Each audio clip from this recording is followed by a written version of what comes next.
The following is a special presentation from eStar Studios. Gary Harder.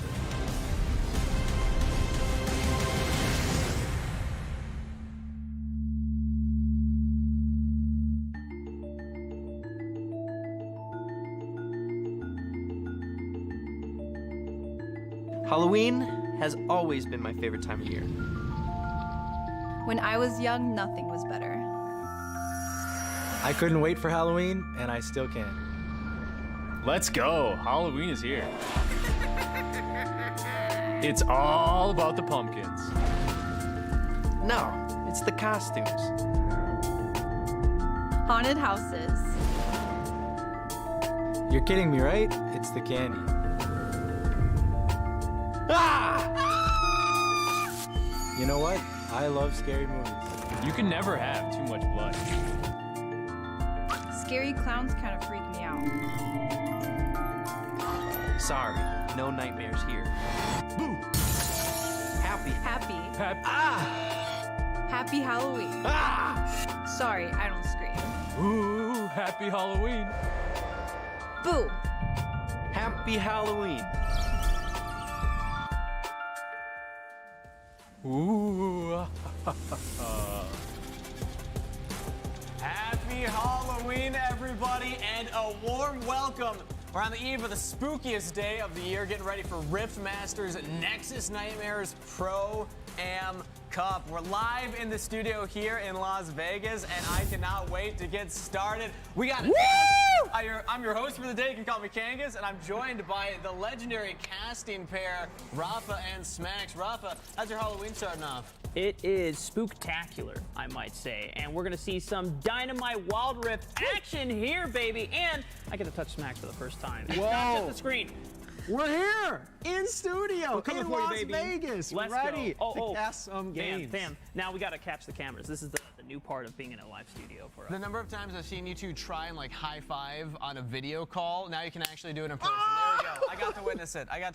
Let's take a look though at the action ahead of us because we got a long weekend of fun, everybody. It all starts off with the captain clash. We got 4 team captains coming in here that will all 1v1 to see draft order so they can draft from a pool of 16 professional Wild Rift players. That's coming up at 10:45 a.m.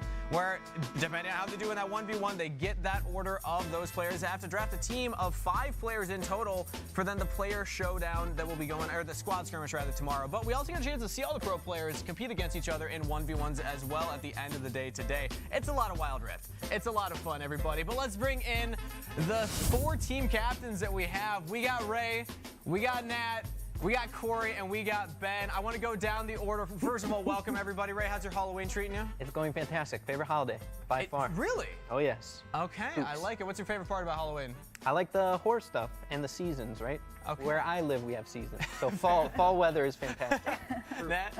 Same here. I love spooky stuff. I love scary movies, haunted houses, so I'm super excited. It's sick. Corey, I feel like you're a screamer in movies. Do you freak out? Yeah, I'm a little bit scared of scary movies, to be honest. You know? Yeah. I don't get to sleep that great at night sometimes afterwards, but you know they're always fun. So. All right, Ben, what about you? What's your favorite Scary thing? movies? No, I'm out. I'm running away. But I like Halloween for the cosplays, you know, dressing up. Okay, nice. I like how you call them cosplays and not costumes as well. I think that we're at that point in society. But we got all these players that y'all get to compete for the chance to draft first. You'll all get to draft a team of 4 of them, 5 in total. What are our thoughts on the names up there? Ray, anybody catching your eye? I know that we were all talking about why we want to go for that #1 pick. Look, I know there are a ton of phenomenal players out here today. Don't know if I'm looking at any in particular. I got a good list of people I think I'm going to be gunning for, but I don't want to give my picks right away. No taking my stuff. I'm assuming everyone's going to be feeling that way, but Corey, I want to bring it to you because I know that you've played against a lot of these players. So is there anybody you're worried about? Like, oh no, I didn't go too well last time I went up against them. I mean, a lot of scary names on that board, not gonna lie. Like, I don't really want to lane against a lot of them because I know they're probably gonna end up beating me, but again, I know who to look out for. I know who I want on my team, so gunning for that draft. Okay, cool. And you've actually, you don't have any of your past teammates on here. I think that's the important part. Yeah. You don't get to cheat by picking up anybody that you've already gotten that experience with, because that would just be unfair. But thank you, everybody, for coming in here. It's been awesome to kind of get this show together, and I can't wait to get into the action. But before that, we got to cover the rules, everybody, and talk about exactly what we're competing for right now. So, Captain Clash 1v1 tournament between the 4 captains, single elimination best of ones. We'll have one captain go against another. If you lose, you still go into that 3rd place match, so we still continue on whether you win or you lose. Then the player showdown afterwards is the same format, but 16-player elimination, and then the squad skirmish tomorrow where we'll actually have the teams drafted 5v5s, single elimination, best of 3. Now, again, the reason we're doing the 4 captains single elimination is to determine draft order, very important, and we got a chance to talk with the captains about why it's so important for them. So why is it important to get the #1 pick? Well, I'll tell you. They make the team. We need a leader. We need someone to dominate the rest of the competition. It all starts with the captain's draft. Once I win that, I'm going to get my star player, I'm going to get the #1 pick, and then I can start forming the roster around my #1 pick, and it should be easy from there. The first pick is so important to me because I have one character in mind to make my lineup. If I get the #1 pick, I already know who's on my team, and I'm telling you, if I get it, we're winning the whole thing.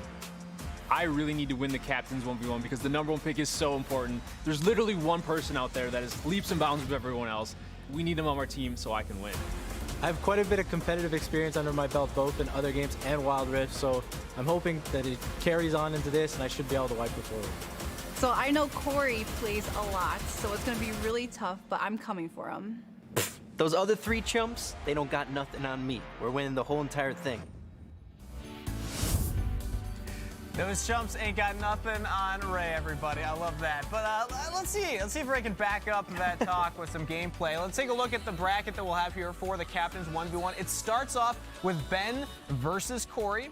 After that, we will have Nat versus Ray. Now, again, the winners will move on to place each other or face off against each other to see who's 1st place. The losers will play against each other to see who is 3rd and 4th place.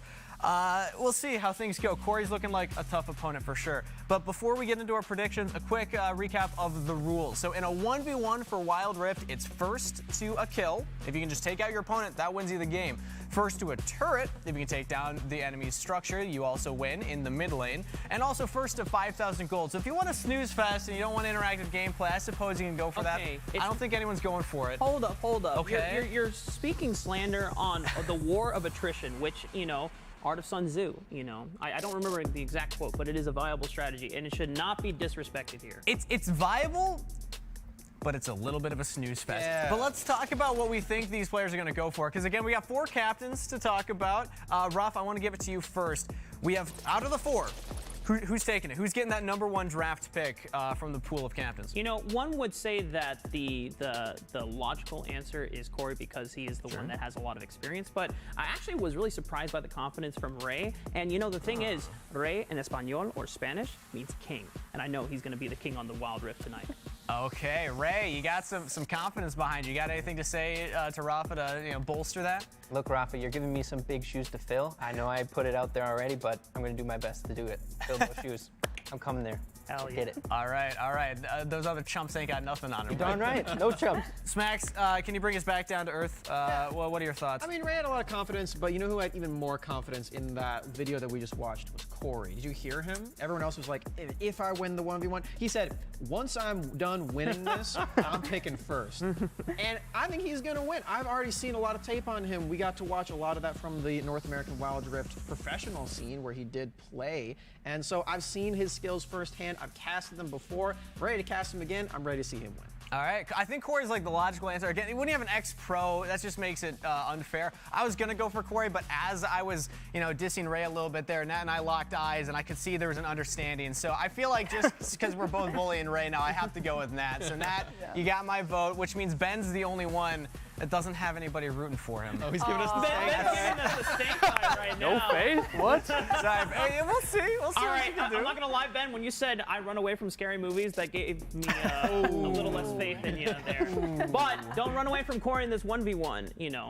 True. All right, because again, you have to be in mid lane. You can go into the jungle, but you can't farm in the jungle. But we are into pick and ban here, so we can see what the captains decided to ban against each other and pick. We got an 80 carry matchup. Yeah, so this is Corey's comfort zone. I will say this is a little bit risky for Ben to do. Corey did play marksman in the professional scene, as he is going to be on that Jinx on the red side. So a little bit spooky there. You can see a few of these bans as well. So just a quick insider, we actually went through all the champions ourselves. Every single one. And sort of like had our expectations set.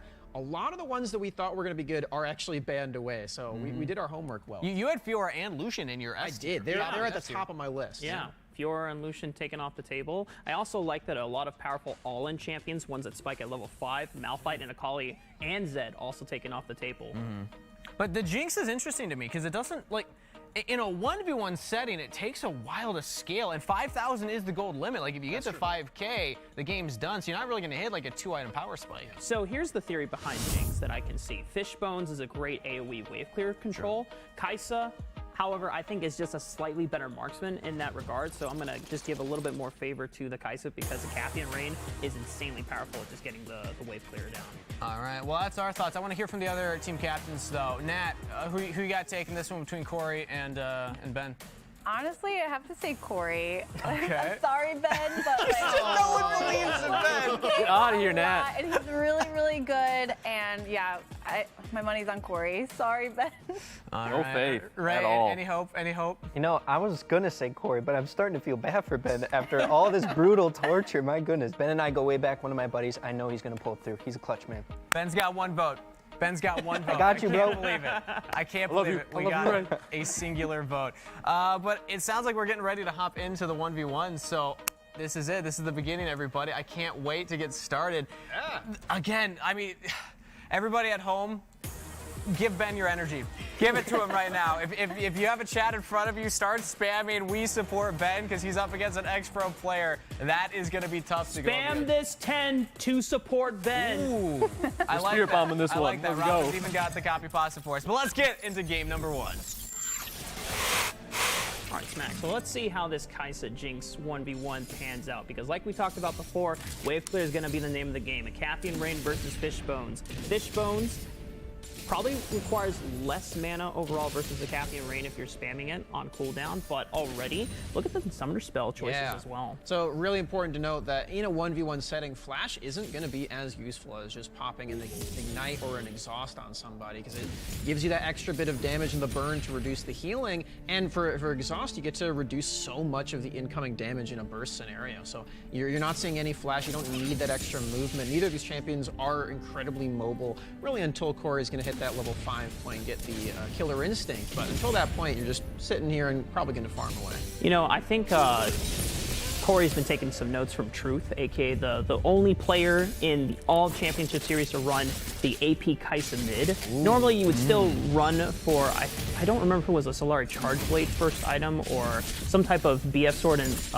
Serrated Dirt just to get the Evolve the Cathian Rain, but then the AP burst that you can get once you get Ludens and Death Cap. Obviously, we're not going to have enough time to reach more than one item, but I think just understanding and getting notes from Truth about the powerful laning prowess of Kaisa in the mid lane, I think basically outside of Ziggs and Orianna, there's no other champion that can deal with the pressure that Kaisa puts in the laning phase. And speaking of the item breakpoints, I think we should set the expectation of when that is expected to happen. Usually, you end up getting your first item spike before you get to that first Drake fight at 4 minutes, but we're not waiting for your first item, we're waiting for the first 5,000 gold. So we're expecting that to happen around 6 to 7 minutes in this game. Anything faster than that would be pretty impressive. So we'll end up seeing if we actually do get to that point. Of course, it is a win condition. You can also just Corey, relax, man. Let this man recall. Come on, man.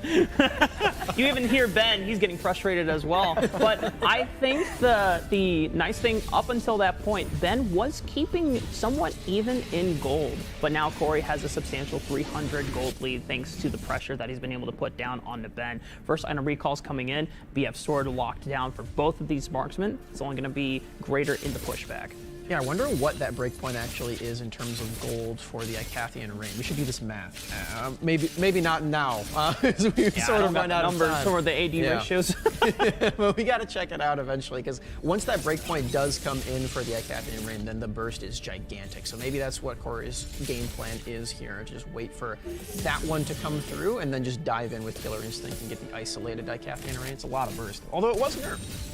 You do have less range to work with if you are Kaisa, so you gotta choose those moments for the Killer Instinct carefully, because even though it might be a little flashy to dive in under tower, tower still does a lot of damage, and that might give Ben a window, because Super Mega Death Rocket does more damage the lower the HP is on Corey. Speaking of the towers, that is one of the other win conditions that you do have. If you can kill that one in time, it's going to be pretty difficult to actually get to that break point, especially on these champions. Like, you have a lot of siege power, but it's nothing like a Tristana or a Ziggs where you can directly cast your abilities onto the structure. So it might be a little bit difficult to actually get to that point, not to mention the extra bulwark defenses that the mid lane turrets have.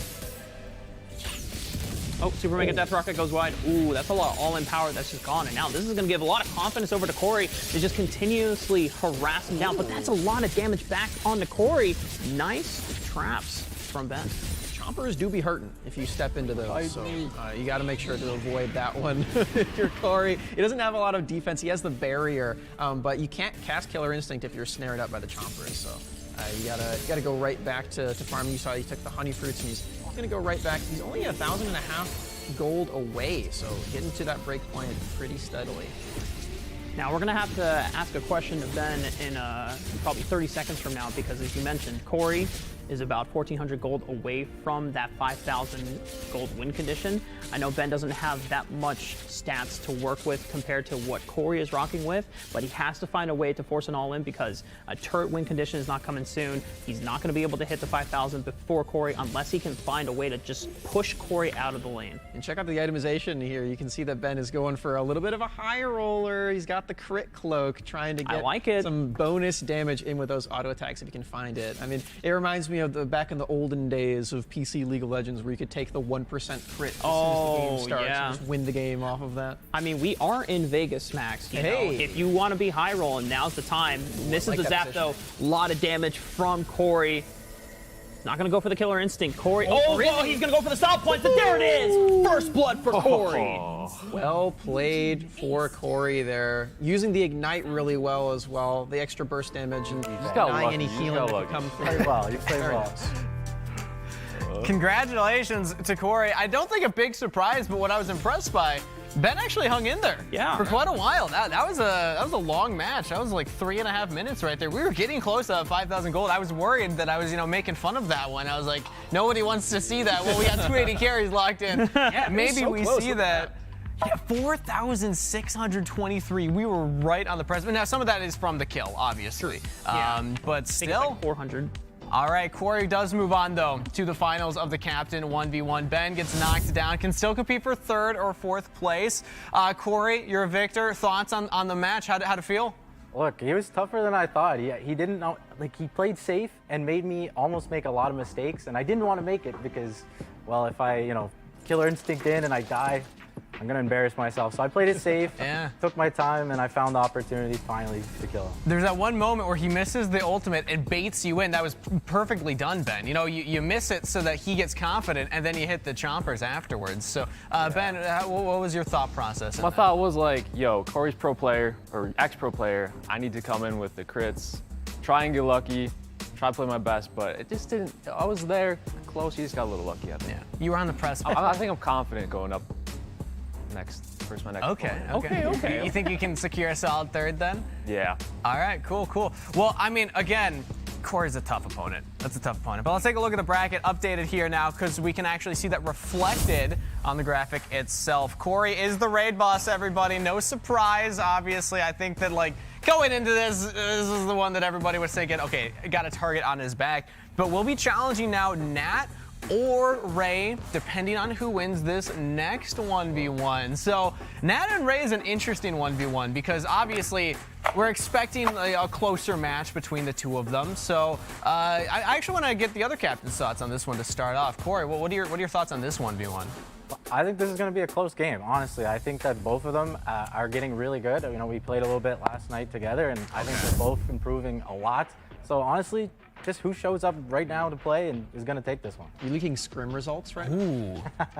I mean, if you are leaking scrim results, can you give us an insight on what champions they might be playing? That's tough. I think Ray might be leaning towards like a Zed pick, maybe an assassin. Ooh, my man! Okay. So we'll have to wait and see, though. For sure. I was hoping to see assassins in the 1v1 tournament. I'm expecting once we get to the the pro players 1v1, we'll probably see a lot more. But if Ray brings one out to start the day, that would be spicy. Ben, what are your thoughts, though? Well, Ray just is showing you that like, you think he's the most confident person in the world. Right now, he's nervous. Okay, he is nervous. But what I know from Ray, when he is nervous, he plays his best. So I got my money on Ray. I was worried because he's the only one that voted for you. He was the only one that had your back. So I thought you were about to say that he wasn't going to win this one. But okay, you turned it around. He's going to get this one, I think. All right, I like it. But now let's hear from our actual casters, our analysts. Rafa, what are your thoughts? Well, I'm going to look at the champions right now on the board, and Ray has the Zed. He does. Oh my goodness. Now, I do like Nat's answer into it, though. Yeah. It is the Lulu, because knowing that Ray has been practicing the Zed, Lulu is a great anti-assassin pick because you have the wild growth to protect yourself once Ray does go for the all-in with that death mark, but it's all going to be about the levels leading up to it because you have to be careful. Glitterlance does a lot of damage during the laning phase. Lulu is a specific counter pick into Assassins, as you said, because you have that wild growth. And the polymorph positioning is going to be really important, too. You can drop that in preparation for the death mark to spawn behind you, or you can give yourself the attack speed and go on the aggressive. We mentioned that for Lulu, you do have a lot of extra power in your picks auto attacks. You can get the on-hit damage. So if you do go for a more attack speed oriented build, you're not really trying to support anybody else. You're just supporting yourself. You're a self-made Yordle. So you got to get the attack speed down to get the damage. What I will say, though, is I don't know if I'd go with the attack speed against the Zed. Maybe not. I think you would have used that polymorph on the Assassin, but you were right, Corey. It was actually the Zed locked in. So our first look at our first Assassin, the 1v1's already coming up in the Captain Showdown. I'm excited. Does this change either of your predictions? Not really, to be honest. No? I still think it's going to be really close. I actually may lean towards Ray a little bit here just because I think that, once Zed really gets in your face, I don't know if Nat's going to know what to do, and I think Ray just might, All right, well, I still got Nat's back. Let's see what happens, though, going into game number 2. I can't believe we're actually getting a Zed in our 1v1s. This is so awesome. During our practices yesterday, it was an Ahri mirror matchup, but now we're throwing out the spice here, Smacks. Yeah, I mean, you can see that the scrim really paid dividends here, Ray practicing the Assassin champion. We heard from all the captains that they have been putting in the work just yesterday, last night.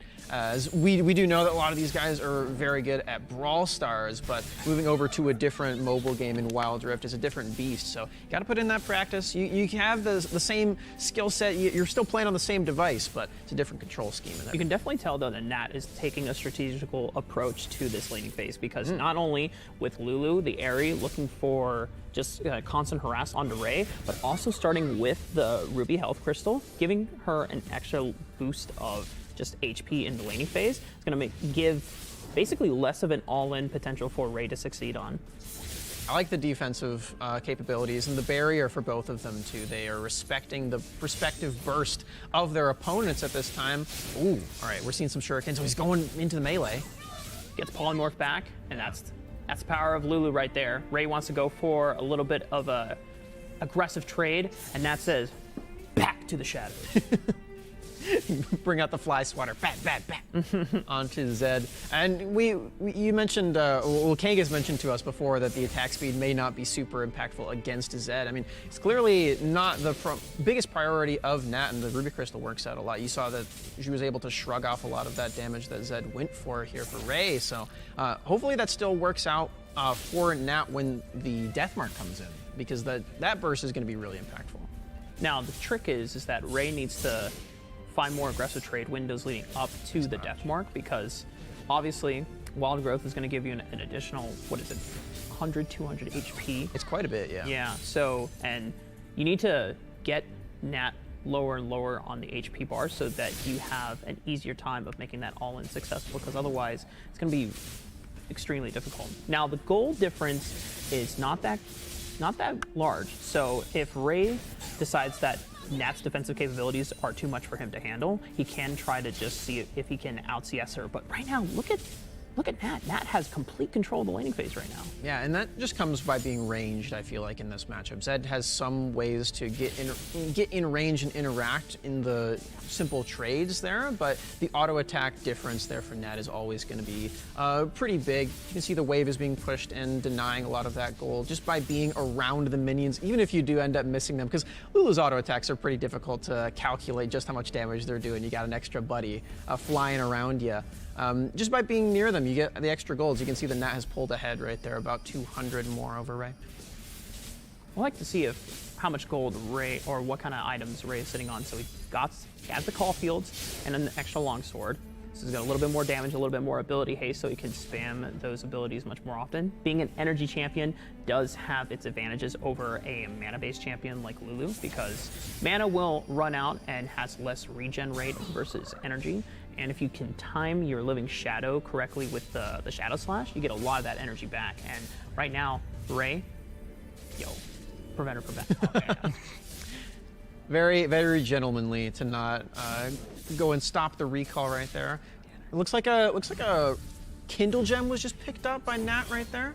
Some more resilience, some cooldown reduction for both of them as they're going to be throwing out those spells willy-nilly, trying to maybe get that lethality hit right there. Oh, all right. You can't recall in range of the Lulu. You can't do that, Ray. Throws out the Living Shadow, Shadow Slash as well for a nice bit of harass, but still, it's just so insanely difficult. I'm curious to see what Nat came back with. It would be completely, just throwing out the Ignite, just saying, back off, Ray, my CS. Get that cannon. Yeah. All right. Forcing the Honey Fruit as well. So just all of these sustain tools for Ray used up. There's a pretty big health discrepancy. Deathmark in. Deathmark, Shadow Slash, Shuriken, but beautiful Wild Growth timing from Nat.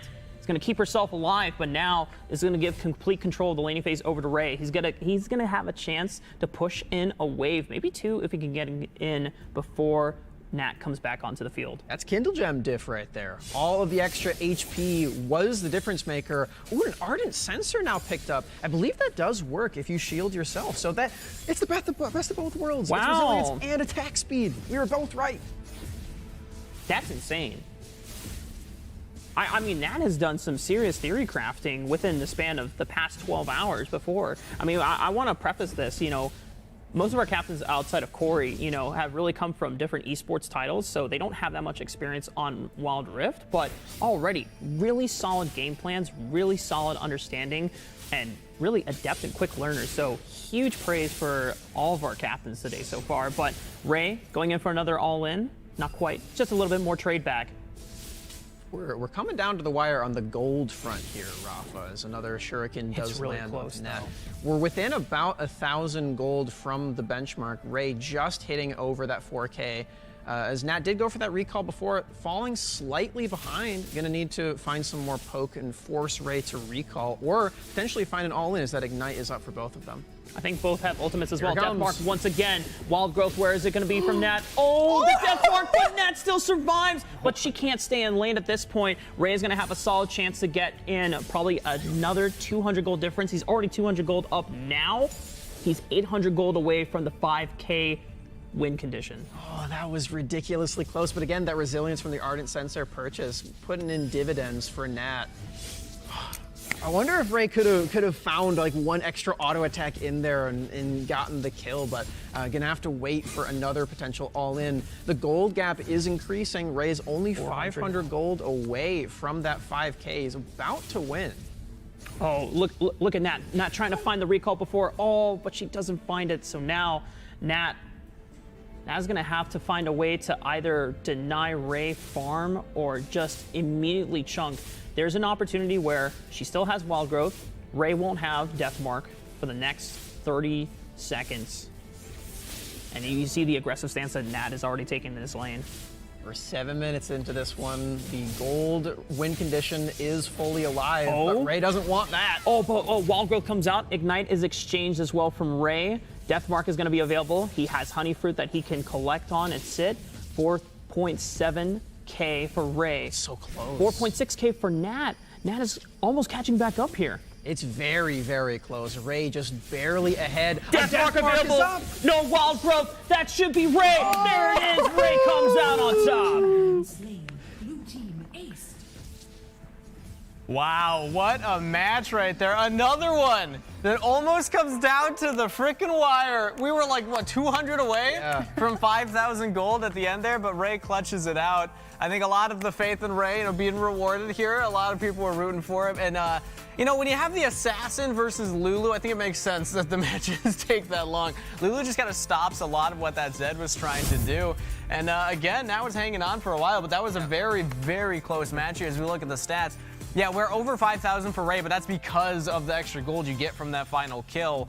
But I think it was about to win regardless. I mean, off of just that last wave anyway. I do want to give a lot of props to Nat, though, because I think she took a really smart approach to dealing with Ray. And there's a lot of trades against Ray that I even was like, bro, you can't be losing this 1v1. But Ray clutched it in the end, so my faith unwavered. Let's hear from Ray. Rafa has not lost faith in you all day, and he's rewarded for it. How's it feel winning? Not gonna. Hey, I said in the beginning, I have those shoes to fill. I'm gonna swap the floor with all these chumps. Let's go. Maybe. Maybe. As you look nervously at Corey over there. Yes. I don't know. But okay, let's take a look at the updated bracket now, because of course we have our final set. It will be Corey versus Ray to determine who gets that first pick in the draft order. But before that, we do have our third place match. Nat will be taking on Ben to see who is fourth place, who is third place going into that draft order. And now, strangely enough, now I have a theory. Here. Because in my opinion, in the snake draft, you don't always want to be number one. I know that you get that first pick, that priority pick, if there's that one big player, but there's a lot of good pros you can draft from. I'm actually okay with third or fourth pick. So there's actually a couple scenarios where there are, we're not gonna reveal them right now because obviously we don't have the players in the back behind us, but me and Smacks were talking about, man, if we are first pick, there's like one or two players that you instantly want to grab off the bat because it's kind of limited in supply of their role and what they provide to the team as well in terms of leadership and shot calling. Because, even though the captains coming from the different titles have picked up the game remarkably fast, it's still nowhere near the experience of some of our pro players that we have. Yeah. They've been playing for months, so you gotta find the diamonds in the rough there. There's been so many different players that have come in and out of that Wilder Summoner series, so I'm excited when we get to that point. But now that these two are in the third place match, like you said, Kangas, it's not the worst place to be. You do still get a stacked team. We've got 16 phenomenal players. Yeah. But I think you still want to win the third place match for all the glory. I think so, yeah, for the pride. Exactly. You don't want to be fourth, of course. But it looks like the draft is underway. We're getting ready for it. So let's see what the strategies were. To recap, we had Ben piloting the AD carry last time around. And okay, Nat's back on the Lulu. On duty. Ben's got the Teemo. I'm excited for Teemo. So, okay, firstly, have you guys experienced the Teemo in your draft prep for the 1v1s? Was this the pick? No. I mean, Teemo's just annoying to play against, let's be honest. Blind you, and then you're just not going to be able to do anything if he blinds you every time. So I'm glad I'm not playing against it. I'm glad he didn't whip it out versus me, but this is going to be fun. Yeah, I mean, Teemo's a little rat. The term is Yordle. Well, they're both Yordles, actually. We got a Yordle v. Yordle matchup. Lulu's the Yordle, Teemo's a rat. Ah, okay. I understand. Canonically, though, Teemo's like the most powerful Yordle. Or maybe not most powerful, but definitely, coolest. All right, Rob. I'm not giving it We're going to have some beef here. I play a lot of Teemo in my own games. I'm willing to admit it. You're a rat, too. Whoa. Okay, we're going to have some violence between the casters up here. I think I'm in the middle. Let's go! What do we think about the matchup, though? The Teemo versus the Lulu. Because Teemo's got the blind, stops the auto attacks. How impactful is that going to be in the Lulu matchup? So, Lulu does have her auto attacks, the picks. I don't believe that Teemo blinds the picks damage. I believe that still hits you. I'm actually not sure. I'm fairly certain that's the case, but even still, Lulu does have all of her spells. That's really where most of her damage is going to come from. Also, something like an Ignite could be really valuable there. So while Teemo does have some really annoying auto attacks and the blind can do dividends, I feel like Lulu isn't the perfect champion to be playing it against because it's not going to deny as much as some something like a Lucian marksman would. But I want to hear from the other captains as well, your thoughts, as you are the winners of your last matches. You got to play against these two. What do you think about the Lulu versus Teemo matchup, and who do you have taking this? Honestly, I don't have that much experience with Ben playing at Teemo. He played me with one match, and it was annoying as heck. So, I don't know. I think it's going to be a battle of willpower. Who's going to be the most annoyed here? How close do we get to 5,000 gold, Corey? Because the last two have gotten really close. Honestly, I think this one's going to be more kill-oriented. I think people are gonna push the limits a little bit more in this third-place match. I'm expecting Ben to really just play aggressive and win this matchup. Cool. Well, we're in the game. Teemo versus Lulu. What a dark timeline that we're living in.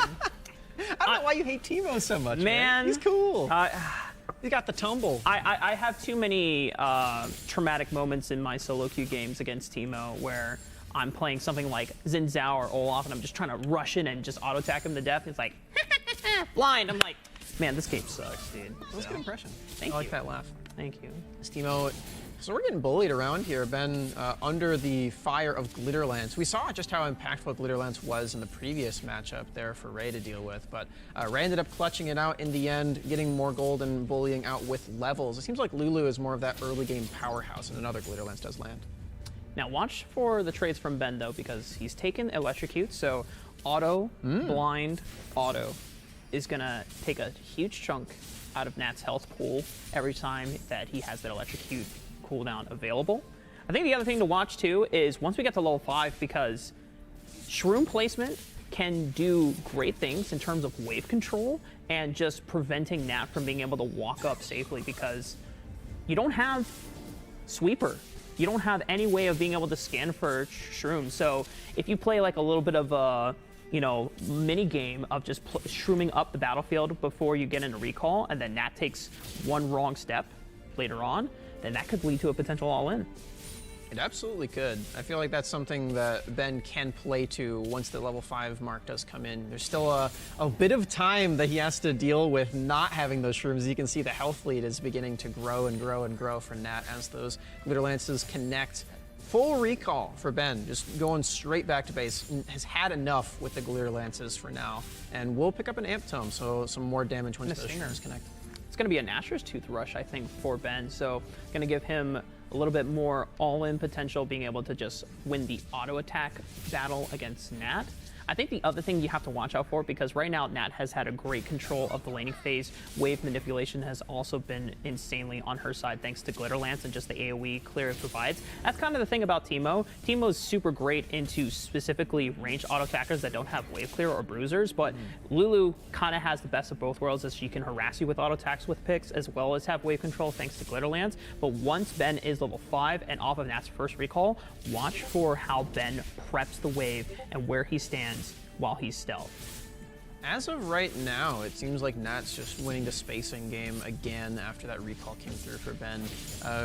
Again, the health depleting more and more and more as those Glitterlances come off of cooldown. Another Polymorph connecting through, just getting the Summon Aerie spread across, getting more poke through. I really love the spell usage from Nat, and something that's also really cool about this Lulu is that you're seeing the mana is not actually going down very much. Lulu's mana costs aren't incredibly high for a mage in this mid lane, so it's something that is also going to be benefiting Nat right here. Doesn't have to recall for the resources, just the health eventually. Yeah, I wonder if Nat took Mana Flow Band in her runes, because that's gonna give her a little bit of extra mana regen, and if she's being really conservative with her spell usage, just only using Pix and Glitterlance, you don't necessarily need to use Polymorph ever, because Teemo is not necessarily a huge burst champion early on. It's mainly the harass, and the way that Nat has just been absolutely controlling Ben's ability to just endure in this lane is absolutely phenomenal. Ben may be taking a lot of hurt, but it does seem like he is last hitting the minions quite well, as he is keeping up in gold. Just really even though Nat hasn't actually gone for a base. So you can appreciate that for Ben, even under heavy fire. Keeping a cool head, keeping calm and collected, getting those last hits down. As you mentioned, Rafa, he does have both components of that Nashor's Tooth, so once he can finally connect with that full item, maybe that's the all-in point. Maybe he starts going forward with those autos. You know, I think this is actually really smart from Nat. Notice how, like, there's multiple times where Nat could have gone for a base and gotten better item upgrades, but Nat is extremely confident that by staying in lane and never giving Ben an opportunity to set up shrooms while she's gone, it's allowing her to just maintain full control. And just with the Ruby Crystal, and as long as her mana is, you know, being well spaced out, I don't think you ever let Ben have an opportunity to get back in and take control. There's always a moment where you are staying in lane and you are keeping those resources high and you're keeping your health total high, where you kind of still want to recall anyway just to get some more power in your items. Like, I believe Nat could just afford a full item right now if she did go for a recall. Solid trade. That was actually the most damage that Ben has actually dealt to Nat so far, so maybe this is the time. This is where Nat is finally starting to say, okay, I can't just sit on this Ruby Crystal and call it a done deal. I have to respect Ben's combat stat advantage at this point, but I know Nat is walking with some fat stacks in her back pocket, so either full item or at least 2 Scholar components, it's the Ardent Sensor Rush once again. And there it is. Ooh, a full blasting one. Oh, wow, that is God. a lot of money. She's rich. Yeah, true. Ben actually does have more gold right now, so he can take this opportunity to recall, finish that Nashor's Tooth, maybe something else too. I think he has an extra 1,000 left over once that's done. So there's the Nashor's. That's a full Sheen. Oh, Sheen. So lots of burst. Yeah, powerful burst. You know, it's a minefield. Look at that. Nat's got to be careful. She doesn't know where the traps are currently. All right, Ben. So coming back with this Sheen, this might be that all-in moment. You have the Ignite up, you have the Exhaust up. There's a Shroom connecting. Minesweeper Gaming right now. Nat has. I hope Nat grew up playing that game, because right now that's going to be the name of the game. Minions helping out. They're clearing them out. Oh, that one just fully dodged it. Yeah. Dude, that cannon minion smurfing, bro. Holy moly. That's crazy. How did it even do that? Minions have a mind of their own, I guess. Ben coming really close to the gold, Nat very close behind. It's within about 100 gold right now. Yeah, somehow Ben has been able to sneak back into the gold race, and now Nat is starting to feel the pressure of it, so it's trying to force some damage back onto Ben, but now the mines are what are going to be taking a toll on Nat's health pool right now. We are 300 gold within that 5k win condition for Ben, but Ben had to take the recall. Nat, if she can spike her way back in and then stay in this laning phase, because I don't think you can let back in. You can't recall at this point. Nat has to stay and either force an all in or just try and deny gold away from Ben. It is so close, This is Max. so close. It is really, really tight right now. If Ben clears this wave, I think he has it. I think you have to go for some damage. Ben is within 100 gold. I think that cannon minion's going to do it, Rafa. 30, 34. There it is. There it is. Ben will take the 1v1. It was so close, but I mean, you can't blame Nat there, because it was such a small window to execute on. The health pool wasn't quite there, and props to Ben, because Nat had complete control of the early laning phase, but Ben scaled into the late game. Man. Within 100 gold, though, Kangas. That was so close. Again, I mean, the last two got like what? Within like 200, 300 gold of 5K? Yeah. And I assumed based on those two win, I was like, at this point, I think we are going to get a 5K victory on the day. And there we go. Ben picks it up. It was a tight race. Also, Smacks, I can tell you, when you Teemo blind a minion, they're blind. They don't know where they're going. So it was just zooming around. It's just trying to get to its destination without being able to see it. Just juked out a mushroom right there. He lost his sense of direction. Yeah, he lost his sense of where am I going? I can't see my compass. I don't know how to go in a straight line. But the team was fun to see. That was a fun one. I liked that. The Lulu twice in a row from Nat. I love you. I mean, you gave it your all. You're not fourth pick, but that was strategic. Right now, you got 2 picks in a row in the draft. Right. It actually works out. That's all perfect. according to plan. Yes. All according to plan. I like it. But next up, we will be having the finals, of course, between Corey and Ray. That's going to be exciting as well. First, though, we'll take a look at the bracket, though. Just a reminder for everybody what the path has been like to get here. 3rd place. Ben taking the victory over Nat, so he will be 3rd in the Snake draft to determine what their teams are going to be for the event going in tomorrow. And now we have Corey versus Ray. Again, a reminder, Corey, ex-pro player, Ray, swell guy.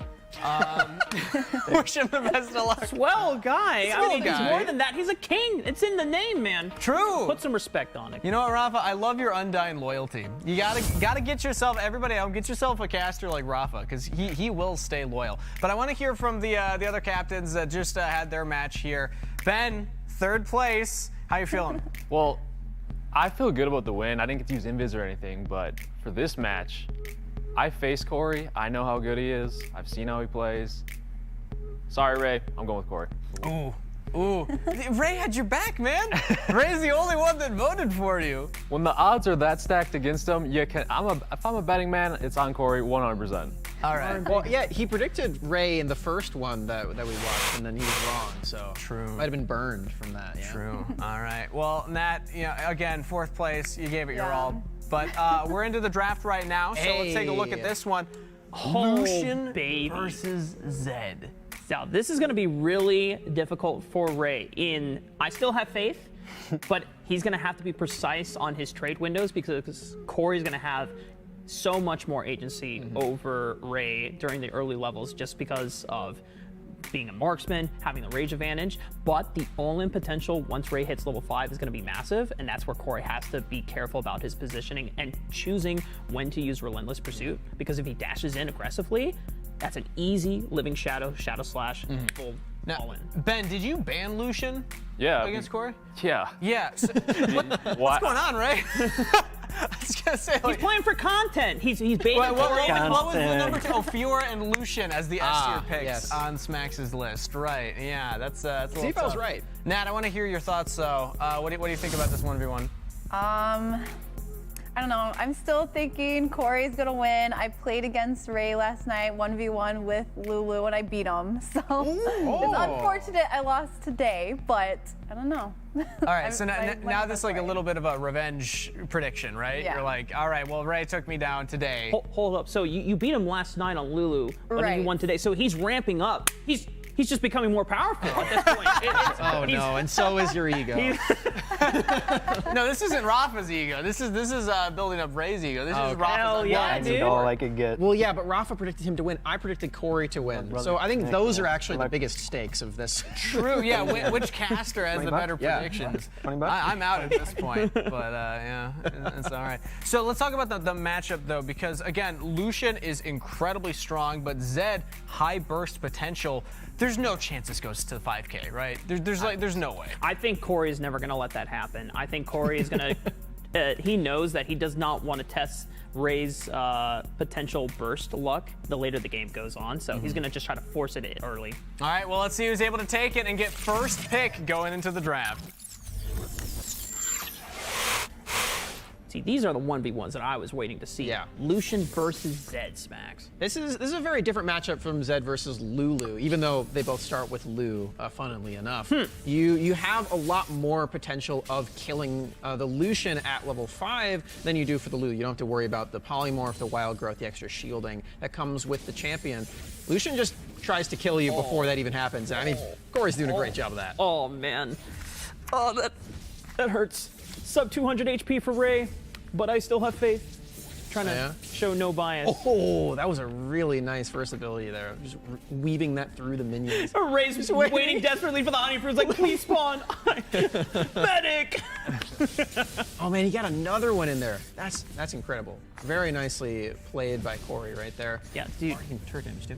Look at Corey's aggressive positioning right now. He is teetering halfway between both Ray and the tower, just unafraid. As long as he is maintaining that position, Ray is always in a constant state of fear, just trying to figure out when Corey's going to dash in and get these auto-harass in. I think at some point Ray's going to have to take a recall. Even though it hurts to be down this much gold early on, you just have to rely on the fact that you're going to get passive gold and passive experience, and just look for the all-in when it's available. Corey is making this piercing light skill look so broken right now. I'm going to be completely honest, the way that it's moving through the minions. All right, well, Corey, caster curse. You missed that one.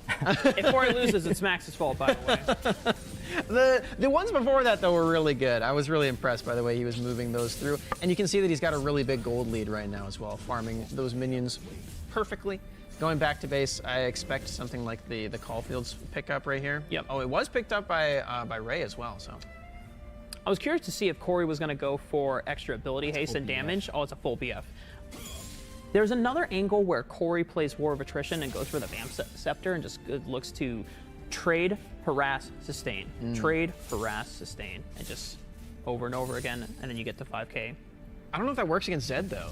So I think this strategy is quite a bit better because once Zed hits level 5, you can just 100 to 0 the solution. So I think at that point, Vamp Scepter only really helps if you're auto-attacking while he's death marking you. Yeah. So you got to be really careful at that point. Oh, Ray popping the barrier early, trying to walk up, but you know, Ray don't have level 5. Oh man, Corey just destroys Ray. Calling to the face, not the best thing to come back from right there. A level 5 advantage, huge for Corey. I was right all along.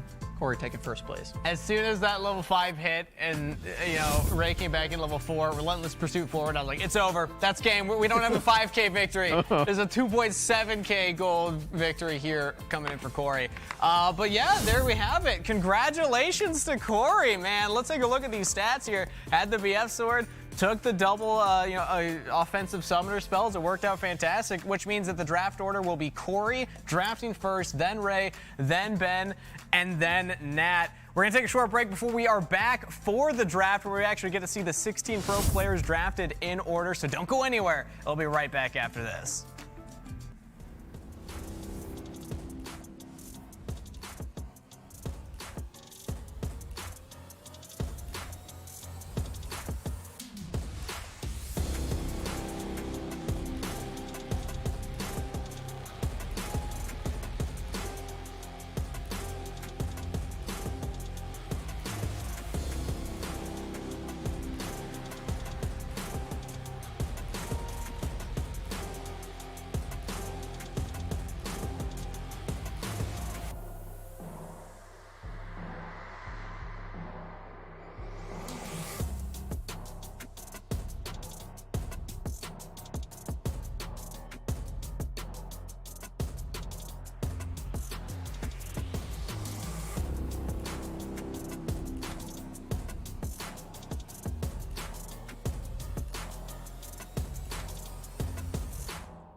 everybody, for RiftMasters Nexus Nightmares Pro-Am Cup.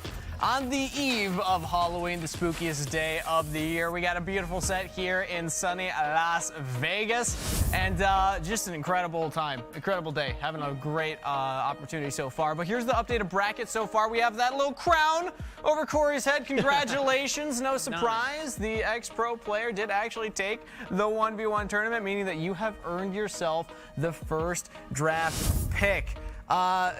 Initial thoughts, Corey? Do you want to gloat? This is your pedestal. You can talk now. Well, I was confident, but I'd be lying if I said I wasn't nervous. You know, I had a lot to lose here. I'd probably get memed quite a bit by a lot of my friends out there. So I did have to sweat. I did not want to lose. And if Ray hit level 5, who knows what would have happened. So True. I did have to sweat it out there. Do you already have your first draft in mind? Have you been thinking about it? Yeah, I definitely have a good idea of who I want to pick. And we'll just work from there after. Yeah. Again, you played against a lot of the players that you're going to be able to draft here, but I want to hear from Ray as well. Second place, I mean, that's respectable. I'll give it to you. But how tough of an opponent was Corey? Let's be honest. When I saw him pick Lucian, I just started sweating. I have no range whatsoever. He just destroyed me. I even offered him $20 to go easy on him, and he was just. No, wait. Man. I'm just kidding. That's just a joke. No bribes were actually issued. Okay. I was going to say, think of what you could do. I mean, with $20 right there. We're in Vegas. But let's do a quick reminder as to what everyone's competing for as well. So what we just did was the Captain 1v1 to determine draft order. But tomorrow we will have the teams play off against each other, and it will be for these prizes here. First place will walk away with $5,000. Second place, $2,500. Third, $1,500. And fourth place, $500. And also, during the player showdown that will be happening at the end of day today after the draft, the winner of that will also walk away with $500. You can get a lot of Wild Rift skins with that, Rafa. True. I mean, that's a hell of a bank right there. Fat stacks in the back as well. But I think the other thing to note here is that you're getting a solid amount of money no matter what place it is. So at least there's no hard feelings about where you end. Obviously, you want to be number one at the end of the day. Yeah, exactly. And I mean, even $500, that's about as much as we spent on birthday dinner last night. So. Yeah. That was a good time. But unfortunately, we're not competing, so we don't actually participate in any of that. Let's go over the draft rules next, though, because we have the draft coming up. Let's remind people what exactly that means. So the rules go like this. Each captain will go in order of how you played in that 1v1 placement. You get 60 seconds to lock in your pick. Now, you'll be able to think during that time, and we'll actually have some of our casters talking about the available picks. You can hear their thoughts as well before leading into your final pick there. And first place, you get the special treatment because they actually both will pitch something to you as who they think the best first pick is. So Corey wins a little bonus there. But yeah, that's the rules for the draft. With that being said, it sounds like we're getting ready for it here. Again, these are all the players behind us. 16 professional Wild Rift players that played throughout the Summoner Series over the summer here in North America. Corey, you are up first since you won the 1v1 tournament. We're going to put 60 seconds on the clock. 25 seconds for Rafa to start off with this pitch. Who do you think he should pick first? Corey, I know you don't have any of your ex-teammates up on here, but I think coming that you are either marksman or a support player going into this team, I think you want a powerful mid laner, and there's only a few up here, so grabbing one of those mid laners either in Truth, Meals, or where's my other boy here? Yeah, Hoon as well. Between those three, you can't go wrong there. Okay, so mid laner. Smacks, 25 seconds. Who do you think you should pick first? You know, for my money, I think as you did play marksman, I think you got to shoot for a support. And in my opinion, the best support up here is going to be Charm. Now, Charm is not only a great support player, he also hit rank 1 on the ladder playing jungle. So if you want to flex him to that jungle and you get another support player as well to sort of thin out the pool and deny those from your other opponents, that could be a really smart move as well. So I'd go for Charm. Mid, support, jungle, flex, but you've had some time to think about it, Corey. Who will be your first draft pick? Look, so many great options. They both had great ideas there, but I'm actually going to go with something different. I'm going to lock in the jungle, and it's going to be Tide. Yay! You know what? We pitched that during the rehearsal yesterday. I feel good about that as well. Okay, Tybe as the first draft pick. Incredible stuff there. Congratulations to Tybe. Now has a little bit of an ego going as well. I'm sure he's tweeting about it right now. But next up in draft order, based on how we did in the Captains 1v1, we have Ray. 60 seconds on the clock. Ray, you get some time to think about it as it starts now. But first, Tybe, first pick. Yeah. We agree? Yeah, I mean, Tybe is one of the best junglers here. Between him, Yikes, and Tarzan, I mean, really powerful junglers that you can take across the board. But Ray, quick question. What role are you playing on your team? I decided to go top. Top lane? Okay, you need... This time, you need Dienzio, dude. He's a shot caller. He's a marksman player. One of the few here. Get him right now, please. All right. So 80 carry if you're playing top lane. Smacks, what do you think, though, if you had to give advice? Oh, well, for top, I mean, that's interesting. I think the jungle pool getting started off with Tybe, I think you want to maybe attack the rest of that jungle pool right now. That could be your best bet so you don't run out of those junglers. Okay. Charm's still up there?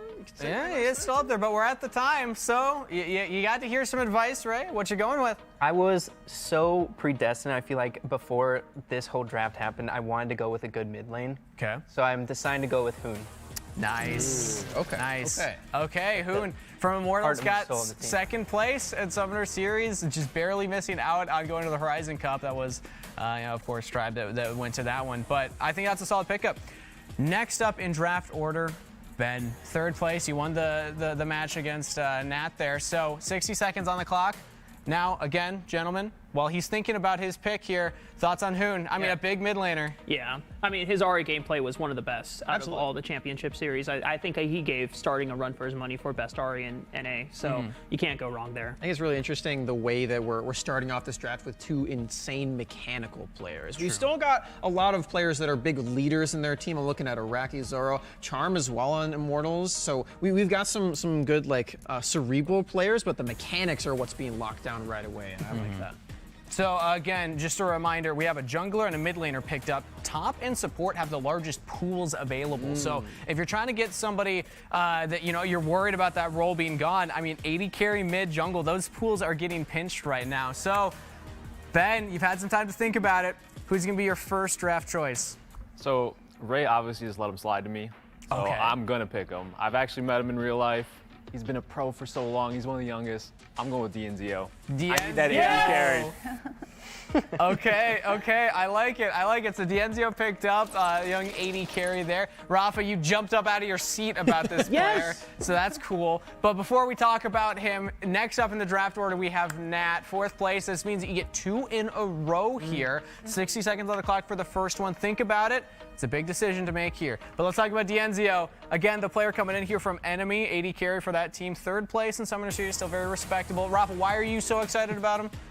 Dude, he won a world championship before he was 17 years old. I mean, that's crazy. Fair. I mean, like, when you have that kind of credentials on your resume, you cannot feel good if you are Ben picking Dienzio early on in his draft. I think it's also really important to pick an AD because we got Dienzio, we got Nori. That's it.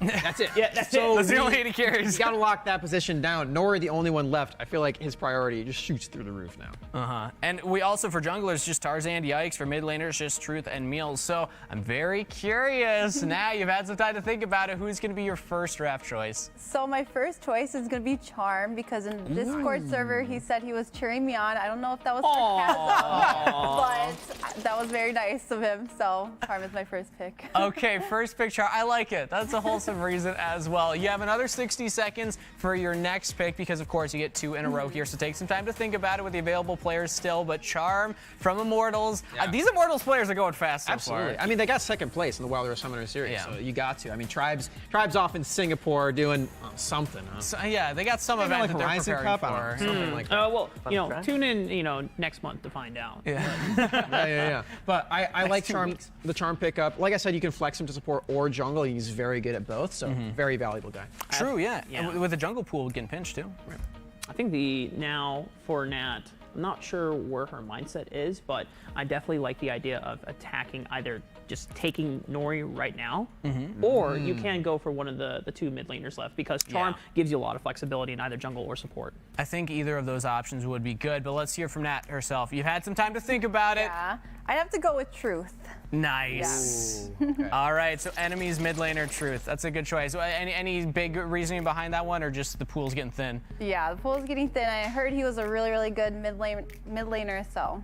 Okay, I like it. Right. Sweet. And 2 in a row. I think you got 2 really solid picks regardless. I'm saying, Nat, 4th place. This was the call. You got 2 picks in a row and you got 2 strong ones. But now we got 60 seconds on the clock. Back for Ben, who is in 3rd place. You got to think about it, but let's talk first about Truth. Enemies mid laner here coming in. What do we think about this player? So he invented the AP Kaisa build. It really brought it into light as well. So you can expect some wacky off-the-wall choices from him, some flex picks as well with that Kaisa, and other just assassin players. You know, he's one of the biggest Katarina players that we have in North America, so that pick can really catch you off guard. Rafa, anything to add in for Truth? Anything to hype up this player for? I think Smack's pretty much hit it on the head. I mean, like, when you invent AP Kaisa mid lane and you make it look like one of the strongest mid lane champions in the pool versus like Orianna, Ziggs, and then, you know, all the assassins that are in there, I mean, how can you not be excited? Plus, nobody can handle the Truth, if we're being honest here. So, Ben, you've had some time to think about it. Who will be your 2nd draft choice? I'm taking Yikes. Pretty happy about this one. That all the no, that's a positive yikes, by the way. That's a positive. Just so everyone's aware. Yeah, that's the player Yikes. Again, Immortals player, Immortals jungler, 2nd place in the Summoner Series. I think it makes a lot of sense. Solid pickup, Ben. That means that we now have 60 seconds on the clock for Ray, who will be up next. Think about it, Ray, while we break down the player Yikes. First of all, just a fantastic name. I love saying that when we're shoutcasting it. So this guy is also a jungle support flex, funny enough. Because previous to when Charm joined the team, he was the support on Immortals, moved over to jungle, his main role. So this guy's another flex player. Like you said, the Immortals players are running thin. We only have Iraqi Zoro now. Left. I imagine he's coming up real soon. Yeah. Solid pick there for the jungle. His Olaf is the stuff of nightmares. Absolutely. And it's very fitting since this is the Nexus Nightmares Pro Am Cup. True. So we're going to have to watch out for if Olaf starts getting banned away, also got to watch out for the Lee Sin as well. It also means that now there's only 1 jungler left. It's just Tarzan left up there on the list to go for. And mid laners, it's just Meals, 2 Cloud9 players. So that means we're going to bring it back over to Ray. You've had some time to think about it, process, get our thoughts on it as well. Who will be your 2nd draft choice? As you guys were saying, Tarzan, jungle is getting a little bit pinched, and jungle such an important place or position on the Rift. So, and I think I've been following Tarzan. I think he really likes to win. I really like to win. So. Okay. Win mindset. I like it, yeah. Plus, you just get like the Twitter following behind you as well. Like Twitch chat will be rooting for you. Yeah, so that's a positive right there. But half of it might be rooting against you, though. Yeah. So you're going with an extreme either way. I like that choice, though. Corey, you now have 60 seconds on the clock. You'll get 2 in a row here, so take your time to think about it. No junglers left, though, guys. All 3 were picked up in the first 2 picks for everybody. Corey doesn't have a jungler, so that's going to be pretty tough. Charm's off the board, so that flex is also gone. Corey, you playing jungle here? I don't think so. All right, well, better figure that out. Somebody's off rolling. Well, I will say that some support players can often flex into that jungle role, because if you just tank more of a gank heavy approach, junglers like Xin Zhao, Jarvan, fairly easy to just pick up right from the get-go. So, you know, maybe that could be the angle that Corey wants to go for. But we know Corey also plays in that role. So, Corey, what will be your 2nd draft choice? So yeah, I do got time. I got my jungle filled. I apologize. And I want a team tied with someone he's familiar with, so I'm going to go with Aloy in the top lane. Nice. Aloy in the top lane. Okay, enemy's top laner right there. Solid choice as well. 60 seconds on the clock for your next pick here. So I know it's tough because the pool is getting pinched right now, but what do you think about Aloy? I think Aloy is fantastic. On the Wild Rift Summoner Series, I was a big advocate for this guy as being the best top laner in North America. I think I heard you say potentially the strongest like carry player. Just in general. 100%. I think he is phenomenal. I think his mechanics are outstanding. He can play a bunch of different styles in that Baron lane, the split push, the tank. All of that you get in this complete package of Aloy. And the synergy with Tybe as well. True. This team looking kind of unstoppable, I'm going to be honest. Yeah, I think the fact that Corey's been able to get basically 2 of enemy players on the same roster already gives you like set, early game plans. I mean, Tybe is just going to be playing heavily towards the top side. I already know the matchup against Ray's team is going to feel really awful because Ray's playing Baron lane, and now he has to go against probably the best Baron laner in all of the championship series. Yeah. No pressure. No pressure. But I like the strat, Corey, because you went with an enemy player. Everybody else went for Immortals players, or pretty early on Immortals, but you were able to get, 2 enemy players together. So they were looking at that 2nd place finish. You're like, nah. I'll take the 3rd place for the Summoner Series. But we're out of time. So who is your 3rd draft choice for your team? So this one's tough because I know mid lane's running out, but at the same time, I don't really want to play AD carry. I'm much more comfortable as support right now. So I'm going to lock in an AD carry, and that's going to be Nori. Nori. Okay, I like it. There were only 2 AD carries that we had draftable on that list. That means after Corey, it will go back to Ray here, 2nd on the draft order right now. So you got 60 seconds on the clock. You can think about it. So, Nori coming in from Chortle. Yeah. I know it's a strange name for anybody who's not aware, but this is a professional team that played, and we're fantastic. They were one of the unsponsored teams that came in. They didn't have a big org behind them, but they still made a deep run at the Summoner Series. I like this strategy a lot. We mentioned that there are only 2 marksman players. And I mean, Corey's selling himself short. I mean, he was a professional AD as well. I saw that Lucian in the 1v1. Yeah, you also lied to Kaisa. Come on, man. Yeah, you still got it. Pinching that pool is really, really good specifically for Corey, because now other people might not have a solid marksman, and they're playing against 2 of them. Hestia might be probably the closest, because I know that she played a lot of the Senna lanes back with Nori as well. Well, the funny thing is that Hestia mostly played the farming part of the Senna lane, Nexus. so Exactly. So you got some practice with those marksmen, but let's hear from Ray himself.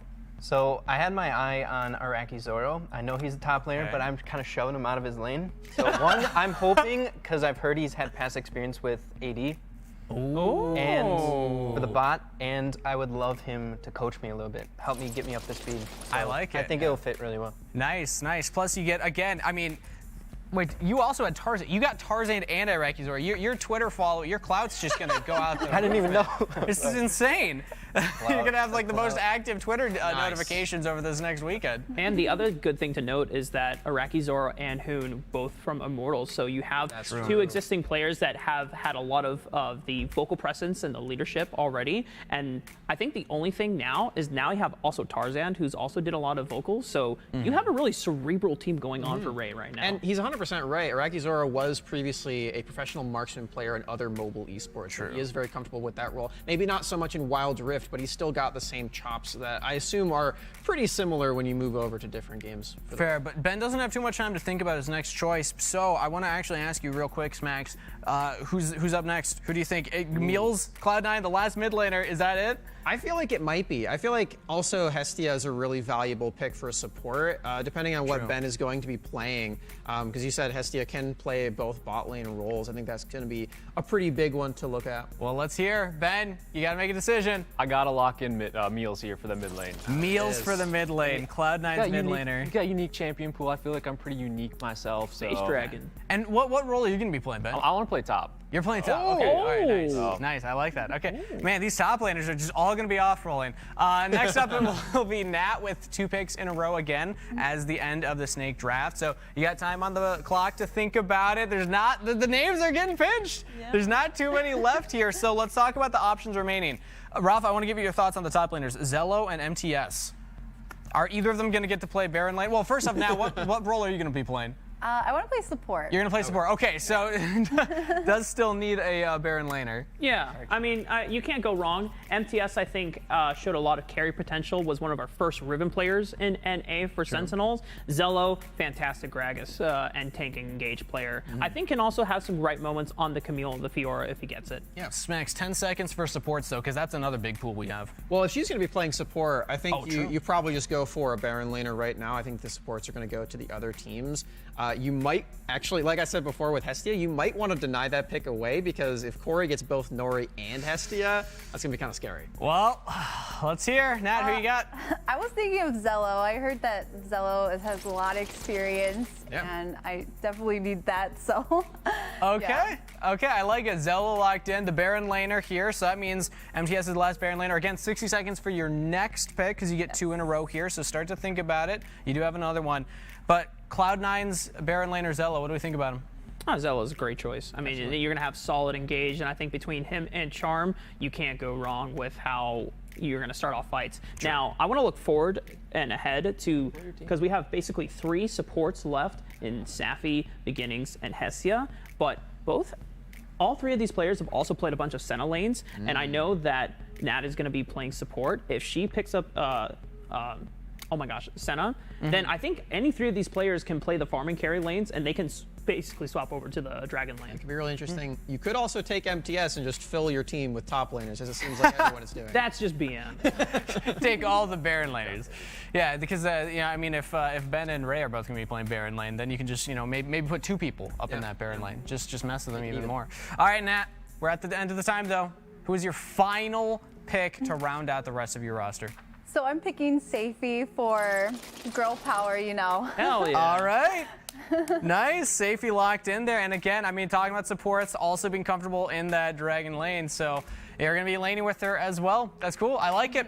Now we'll bring us next up to Ben. You got 60 seconds on the clock to think about yours. But Safi from Chili Mountain / Chili X Midnight was on kind of 2 different rosters throughout the Summoner Series. So she's one of the only players, I think she is the only player here that didn't make it to that top 8, but still a very solid roster that we saw all throughout that Wilder Summoner Series. A solid member of the team as well, holding it down the fort. And she's got a really solid Twitch following as well. Welcome to the studio, Smash. Yeah. I like her stream. I watch it all the time. I think the nice thing about Safi is that she has a really calming presence on the team. Like, even in the losses that they had, she always had a clear mindset. She always had a clear composure. I think it's going to be really valuable to Nat and the rest of her team, because if Nat is trying to play against the rest of the pros, like, oh my gosh, what am I doing? Safi's going to be like, calm down. It's all good. I got you.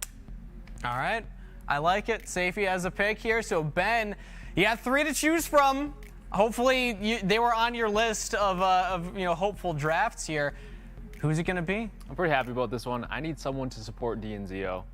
Just like help them out. I'm going to go with Hestia. Nice. Ooh. All right. Hestia locked in for Ben. I think that's a good choice. Solid pickup. Ray, you're on the clock now. You have 2 to choose from, but we get to talk now about Hestia. Coming in from Chonk Chortle as well with Nori. This was kind of the power bot lane. Very strong dragon lane in the Summoner Series. Yeah, I'm really glad that they're not laning together. Yeah, that'd be way too good of a pair to have on one team. But Hestia is a phenomenal player in her own right as well. She really brought the Enchanter playstyle to North America. It wasn't really very popular beforehand. People were playing tanks like Braum and other things like that. And Galio as well, and Gragas. And then she was like, I'm gonna kick all of you in the face with my Nami. I know where you're going. I respect it. And it was great. I love that. It's ironic because Nami can't really kick anybody. She can flap you. Yeah. Bam! Tail whip. Tail whip. There we go. Yeah. I think the other thing that's really great though is that DNZO is one of our premier Senna players as well in the entire championship series. Like Senna. Pairing it with Hestia, who has always been playing the farming carries that pair with it. DNZO is going to be super mobile on the map as well. All right. Well, Ray, it's time. 2 players left. Who are you going to go for? I think I'm going to go with Beginnings. Beginnings. Good support to end off the roster. I think I have a good flushed out roster for sure. Okay, okay. And yeah, I mean, if you're playing Baron lane and you already got a Rakizor, you don't need to pick up another Baron laner, so MTS probably off the table. I don't think that's a huge surprise there, but cool. I like your roster, honestly. I think that your roster's coming together pretty strong. Don't worry. Corey, that means it's honestly, you're going to grab MTS here. That's you get the first pick, but then you don't really get to make a choice for the last one. Are you happy with MTS, though? Look, MTS is literally amazing. I'm pretty sure his name was MTS Amazing, so I don't know what we're going to do because we don't have a mid, but someone will be able to flex, hopefully, either Aloy, me, or MTS in the mid. I don't know what's going to happen, but I'm still very happy with my roster. Well, all right, cool. Yeah, I will say that if you take inspiration from the eastern regions like LCK or LPL, a lot of them played a lot of bruisers in the mid lane. Riven and Aurelia were really prominent, and I'm sure MTS or Alui can play that. Okay, cool. Well, those are the rosters. Congratulations, everybody. I hope that you're all happy with them. We're going to be sending it to a short break before we are back with the Pro Player 1v1 bracket right after this.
Welcome back, everyone, to RiftMasters Nexus Nightmares Pro-Am Cup. We just wrapped up the draft show. All 4 captains have their rosters completed, and now it comes down to watching those players. So right now we're in the player showdown here, where we'll actually get to see 1v1s between pros themselves. This is the really exciting part for myself. No offense, captains. Your 1v1s were great, but now we get to see the pro players play against each other before tomorrow, where we have the squad skirmish and the actual rosters will get to play against each other here. We're still in sunny Las Vegas here with the beautiful set in front of us, which you should be seeing in a couple seconds right now. I can't believe that we're actually live here, everybody. But thoughts on the draft? I want to get final thoughts on the casters after we take a look at the bracket here, so we actually get to see the players in their 1v1 order right now. All right, that's a lot of information. Yeah. Honestly, though, I took a look at this beforehand. I think Yikes and Tybe being matched against each other in the first round is insanely exciting, but also it's like, oh man, that's like one of the stronger 1v1s that you can have, because both of our most mechanical junglers that we have in the championship series. I think the one that I'm looking forward to the most is to see who wins between Nori and Hestia, previous lane partners on Charmed Portal. I think that'll be really fun. They usually play together, but now they're against each other. All right, and Ryan, this is a best of 1, so you get 1 chance and then you're knocked out. I want to hear, though, from some of the team captains. You know your players. Are you worried about any of the 1v1s that they're up against, Ben? We're just going to go down the line. Start off. I'm just saying, if anyone loses on my team, I'm going to be looking for trades, so. Well, somebody's added allowed. Even if they all win like their first 2 rounds, they would go against each other in the semifinals. That is the exception, but... Okay, so they can lose to each other. Team kills are okay. Team kills are okay. Team kills are okay. Corey, thoughts? I mean, I don't really care if they win the 1v1 or not. As long as they perform in the 5v5, I'm going to be happy. But I am expecting big things from them in this 1v1. All right, Nat, feeling confident? I'm confident in my team. I know they could do really well, so I'm excited for it. I feel so bad if anybody, like all 4 of your players get Ray. I think every single one of my players are going to win. I picked them for a reason, right? They're on my team. They're going to win. All right, cool. I like it. Easy. Reminder of the rules for this 1v1 event. It's first to a kill, first to a turret. I don't think that's ever going to happen. Or first to 5,000 gold, which apparently is more likely to happen. I think the kills is where a lot of the pro players are going to come in with the mentality for, if I had to guess. But we're getting ready for pick and ban for that game number 1, and we're actually into it right now. So let's see what the draft looks like. We have Hoon versus Tarzan, Varus They're versus on the same Graves. team. This is a disaster. Ray, no. Not my boys. Well, hey, but no, this is good, because you're guaranteed 1 into the quarterfinals now. True. Gotta look at the positives. Not bad. So Tarzan's got his Graves here. This is the pick that he has been known for across both of the games that he plays, League of Legends and Wild Rift. So pretty exciting stuff there. Yeah, he brought the Graves into the forefront for NA. I don't think really anyone else was playing Graves as much as Tarzan was. And I mean, between both Wild Rift and League of Legends, this is one of his signature champions outside of maybe Nidalee. But Nidalee's not in Wild Rift yet, so you know, one day, I'm hoping, please Riot, if you're watching, please put Nidalee ASAP. It's my favorite champion, but... He does love that Nidalee, yeah. Ray, the camera was right on you. You're looking a little nervous, man, I gotta say. Hey, I kind of like the way you put it. Okay. One's going to make it to the semifinals. Yeah. But I'm looking forward to see what my boys are up to, what they can do. Yeah, this is an insight for you. You actually get to see what they look like in a 1v1 against each other. Exactly. Hey, maybe this determines who actually gets like the jungle position. If Tarzan can't win on Graves, then you just give it to Hoon. I feel like that's unfair. Maybe a little bit, yeah. Hoon is an actual mid laner. Well, yeah, Hoon definitely is in his element here. There are no jungle camps for Tarzan to play around at this point. True. Hoon is going to be more tough than the Gromp, I think. It's very true. You can't just PvE through this one. But the other thing you have to take note of is that this is giving Hoon and Tarzan a chance to say, hey, you know what? We're both on the same team. We're both looking for the same goal of winning the 1v1 player showdown. So even if one loses, both are going to put each other to like the maximum limit. So this is kind of like the I'm going to level you up even if it takes everything out of me. I want to give it to Ray because we're about 30 seconds away from getting in. You can give a message to the players. They're both on your roster here. Win or lose, what do you want to say to them? The 2 sons. I'll be proud forever. Anyone who wins, I'll be proud of them. All right. All right. Fine. Yeah, I'm just excited. Proud father moment for you. Yeah. All right, I like that. That's wholesome. Yes, That's yes, great. yes. And again, I mean, you're just happy because either way, one of them's making quarterfinals. But I actually did get a look at the rest of the bracket. I'm curious if there's any other like inter-roster matchups. Hopefully we can get another look at that in between some of these. But we're ready for game number 1. Oh, actually, no, we're taking a look at the bracket here. Thank you, producers, for actually look, asking you shall receive here. So taking a look at the rest of that bracket. A reminder, we're going to show all of the round of 16 playing simultaneously. We only get to watch this one, unfortunately. Wait. But then get into the quarterfinals, we'll see them all. Yeah. Okay, we'll answer that question later. Well, in this 1v1, both Tarzan and Hoon. You know the funny thing is, during Discord, Tarzan added Hoon when he saw the bracket and said, "You're garbage." Already starting off the trash talk. But you know, things getting spicy. They're hyping each other up on the same team. You know, maybe Ray wish he knew that just to make sure that there wasn't any inter-team fighting going on. But it's all jokes. It's all banter. Oh man, yeah. I hope they didn't take it too personally. As Hoon. So much range on this Varus. We were thinking about what champions would be really good, and Varus was definitely up there for us. I believe I got him in the S tier. Yeah, there he is. So the range and the poke advantage that Varus will have in this matchup, and a lot of others as well, is going to be really big.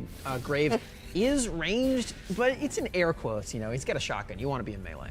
I will say that Tarzan is not completely out when it comes to the wave clear, because end of the line provides a lot of power. Tarzan just walking on up, throws down the smoke screen, does force out Hoon's barrier. So even though Tarzan is down a lot of HP, remember, if he can stack up True Grit, he will get a lot of armor, and you know, Hoon is primarily physical damage, so Tarzan can get bulkier and more durable the later the game goes. And the minute interactions are going to matter quite a lot there. It's like specifically Hoon's barrier didn't actually get him any health back because Tarzan instantly stopped hitting him as soon as that one came out. So Hoon using that summoner spell for just about nothing is going to have to wait those 90 seconds for it to come back up, and realistically the game might be over by then. We might actually see a kill once Tarzan does come back into lane. You can see he's walking on back right now. Just took a base. Curious to see where Tarzan starts working towards for his first item completion. I mean, Graves really flexible. I know that in the past, Tarzan with his Fleet of Footwork build usually goes for like a lifesteal build, usually like a Death Dance into Bloodthirster rush, but if he's looking to kill, then he might go for like a Yumu's rush, just for full lethality burst. Yeah, I don't think he actually had enough gold to complete the Vamp Scepter on the first recall, so I don't think he has that quite yet. I could be wrong. I'm not entirely certain, as we're looking more at the health bars right now. Oh, the dash. Damn. He was too early, still got shot. Oh, Chain of Corruptions. There it is. A hail of arrows. One more auto attack onto Tarzan, and Hoon will take him down. Wow, what a 1v1. What a 1v1 right there. I mean, Ray, you had a victor. It was going to happen regardless. But it looks like Hoon in the mid lane actually wins the 1v1 matchup. I think that makes a lot of sense, right? Yeah. This is actually kind of what I expected, but I know Tarzan is a stellar jungle, so I would have gave Hoon the advantage in that 1v1 that he had going on. Yeah. So. And now, like a true father, you're gonna have to prevent, like, separate them during come on, the game. boys. Tarzan probably won't be ganking mid lane too much, you know, just looking at the other lanes instead. But let's take a look at the graphic right there. Yeah, it didn't come down to the gold. It did not come down to 5,000. I'm going to make a prediction. I don't think any of the pro player ones are going to. I think they might have some sort of strategy that leads to like an unkillable situation, and maybe then they can go for that. Someone's going to pick a new. Yeah, exactly. Just farm it out. It could be tricky to do because you might still like fall down in gold and your entire strategy is just gone. But Yeah. it might happen. What I'm going to be looking for throughout this pro player 1v1 tournament is kind of the evolution of strategies of how to play out these 1v1s, whether it's the war of attrition, whether it's just pure all-in or pure like lane dominance and trying to stagnate an early gold lead all the way until 5k, because Tarzan went in for steel-plated caps and Fleet of Footwork, so he was just trying to basically out-tank and survive the laning phase against all the harass and poke. Unfortunately, Hoon found a window to all-in him, and Tarzan didn't have the summoner spells to be able to fight back. Yeah, wasn't even level 5. Like Tarzan, because he had to take that other back, missed out on some of that XP, so if you don't get chunked out as much early on, I felt like Tarzan, the first couple levels was really getting bullied, brought it back a little bit, but couldn't clutch it out there. But Hoon will move on. Let's take a look at the bracket here. all the round of 16 played at the same time, and from this point forward, we will be watching the quarterfinals, the semifinals, and the finals. So we'll get all of these matches streamed. First up, it sounds like we're gonna have Tybe going up against Truth. So reminder, Truth from Enemy, Tybe from Enemy, jungler versus mid laner matchup again. And Corey, Tybe is your player. But Truth, it looks like, is on Nat's roster. So I want to hear from the captains. Let's hear from Nat first. How you feeling about this? I feel confident. I know Truth got this, so. I mean, he plays mid, right? Exactly. So, like, he has an advantage already. We just saw Hoon, win that matchup earlier. So I think you can have some confidence going into this. Mid laners beat junglers. It's in the script. Corey, though, what's your defense? Look, I heard Truth is actually one of the best 1v1 players, so I'm a little bit nervous for Tybe, but he made it past the round of 16. Usually he just kills jungle camps most of the time, so I'm impressed already, and I actually think he can win this too. So. Okay. Well, I want to hear from my actual casters here. Actually, before that, because you're going to be talking during the draft here. More Varus. And Aurelia locked in as well. So Aurelia was up there on your tier list as well? Yeah. Aurelia, both of these champions are in S tier. Yeah. Maybe we were right about all of this. Maybe we actually are good at our jobs. But anyway, the Varus in the mid lane ended up being really, really good against a melee champion. I think Aurelia's going to be a bit different, though, because she has a lot more mobility than Graves. She has the same number of dashes, but it's about the frequency that you can get those off her. Yeah, you got to be careful about how well Truth is blade surging around any low health minions around, because even though Tybe quote-unquote has the range advantage thanks to Piercing Arrow and of just being a marksman, I mean, Truth can easily close that distance in a heartbeat. He's got crowd control too. He's got the stun, so that'll be a really big tool there. I like that we saw things like the Camille Pantheon ban away from Ty. We saw things like the Kaisa, the Katarina ban. So ban away each other's champion pools. But before we get into the actual game, I want to bring it back to the captains again. Give some love for your players. Give some hype for them. Corey, I'm going to give this one to you to start us off here. Well, what message do you have for Ty?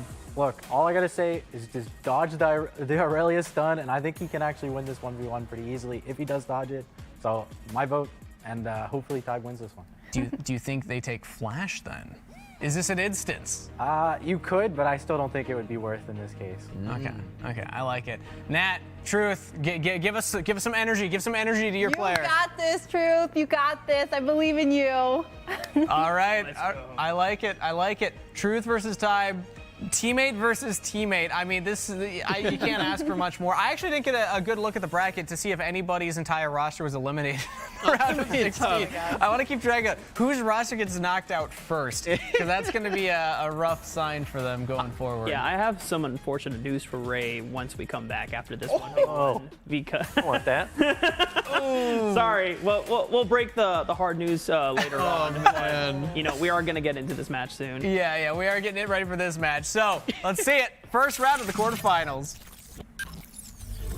You can do him like that, Rob. I've been waiting. Yeah. Well, he'll have to find out sooner or later. Truth and Tybe, though, these two players, both teammates on Enemy. I have to say, I've duoed a lot with Tybe, and I played a Twisted Fate mostly. I was just the Twisted Fate kind of like carrier for Tybe so that he could play whatever carry jungler he wants. And I mean, I'm not that great of a TF player. It was like, wow, you better than Truth. So, yeah, Tybe could just be a better mechanical player than Truth. Who knows? Yeah, I mean, maybe. Tybe's not known for playing range champions, though. It's really not something that you can get away with in the jungle. So this is a first for me, seeing him play something that does have range. Getting pushed in right away, not using the range to hit the minions quite yet, does want to give space for Truth. As we mentioned before, Truth has a lot of extra mobility to move around and really threaten that flawless duet that was instantly landed. That was the first one. He's 1 for 1 so far. Yeah, Tybe is definitely playing the range advantage to his success so far. Hasn't really found a gold lead yet. It's just a small 100. Truth just took an early recall.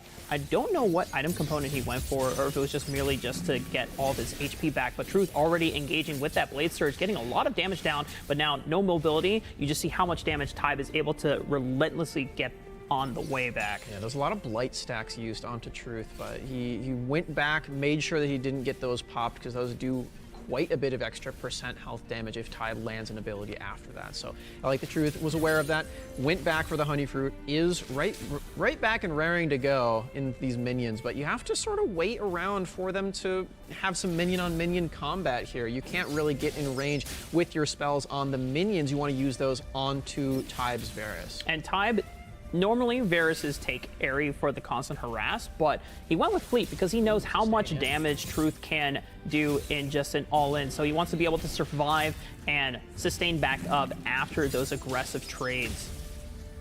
Really solid poke landing down from Tybe. He's responded back, but it's okay. It's okay. There's not enough range there. Tybe can back away and be perfectly all right. It's Truth. We're seeing, you know, some inklings of items here. He's got some components ready, but you're really going to start to see the items fully come into fruition once we hit 3K. And we said that it might not hit 5K. It's kind of slow so far. We're feeling each other out at this point. We're waiting for all the skills to land. I mean, depending on what Tybe goes for, if he goes for a sustain build or if he goes for a pure poke build, I mean, you might want to play the War of Attrition game both here. point Bork. Oh, Blade of the Ruined King, both for, I mean, sustain is the name of the game here. I mean, Tybe, he has the range advantage. He needs to be able to keep Truth at bay. And anytime that Truth starts glowing yellow, that means the passive is fully stacked, the Ionian Fervor. That is the one time where you do not want to walk up as Varus, even with that range advantage. Both of these players are very even in the gold. That's a nice trade with the Flawless Duet, but underneath the turret, really nice spacing from Tybe, making sure that, yeah, one of those Blade Surge is going to land, but you don't want to continue the trade. As shown here by Truth, taking that turret shot, ends up losing out on the trade. We'll need to heal back up with the Vamp Scepter. 100 gold difference between Truth and Tybe at just under 4 minutes into the game. We're about 1,200 or 2,000 away from that 5K gold win con. Both of these players just being very patient. Truth has to deal with this huge minion wave, as when you're Tybe, you do have the wave clear advantage, as you could just piercing arrow while also harassing Truth at the same time. So Tybe is definitely taking this very patiently. That's what you got to do when you're playing this ranged champion, right? You got a lot of poke on this one. You are going for the Blade of the Ruined King, so your auto attacks are going to hurt just a bit more, but it's not like your spells do nothing. You can still see those ones land. Oh, here it is. Vanguard's Edge lands. No Flawless Duet for a couple seconds, though. So Tybe is going to be able to walk back up and get some return harass onto Truth despite the all-in coming out. And notice this. Chain of Corruptions was not used there, so he still has that as a tool to be able to punish Truth if he misses a Blade Surge that doesn't get that reset. Summoner spell is just so defensive from Tybe, knowing exactly what Truth's win condition is here on this Irelia and sustaining right back up with that fleet footwork that you mentioned before. Really intelligent stuff from Tybe, a guy who we usually just play melee champions, divers and disruptors. Varus, very much outside of that wheelhouse, but not outside of the wheelhouse of Tybe specifically. Notice here, though, Truth was able to bully Tybe away from some last hits not being successful, so does have a slight 200 gold advantage. Now, if we remember back from our Captain 1v1s between Ben and Nat, things got super close to the end. So I feel like if Tybe is still behind in gold by that point, he has to force an all-in, and therefore it plays right into Truth's hands. But Truth is going to be stronger at the all-in anyway. You have to feel it. Feels like Truth has a lot more agency. Oh, especially with that ultimate whiffing. Tybe just a bit too slow on the Chains of Corruption. Won't have that tool for potentially the entire rest of the game. Corey's shaking his head. He's like, oh no. He already knows where this is leading into. Vanguard's Edge is now off cooldown for Truth. And Ignite. And Flawless Duet lands Vanguard's Edge. Yep. Beautiful stuff. That's the truth right there, folks. Well done. Corey, you had the premonition there on your face. You knew what was coming. You've played against Irelia enough. Well done for Truth. Absolutely. I mean, as soon as you know, he missed the ult, I was like, oh, it's game over. Irelia just moves too much, and it's actually really hard to hit the ult on an Irelia. Yeah. So, I'm not disappointed with his loss there. I think he played pretty well. I think he hit almost every Q. Yeah. So, you know, I'm happy with that, and it is what it is. Hey, I mean, my goodness, mid laners though, in these 1v1s, it's like they're built for it. And Nat, your player won. Congratulations. I know, yay! I'm so happy. But yeah, they played really well, both of them. Like I was like, wow, that's really close. Like I thought it was gonna be like how me and Ben were just like going at it, and like it was just really close. It's almost like they're pro players, right? You know, like, Yeah. you're really good at Yeah. this game. It's crazy. It's crazy, everybody. But that means that Nats player moves on to the semifinals. That's incredible. I think do we have a favorite here? I haven't actually asked my casters that yet. Do you have a favorite to win the whole thing? I need to look at it again, but I mean, Truth looked really solid in that one. Yeah, so Truth is on the top left of the bracket. Hoon There it was is. on the top right or the bottom right of the bracket, I think. I'm trying to...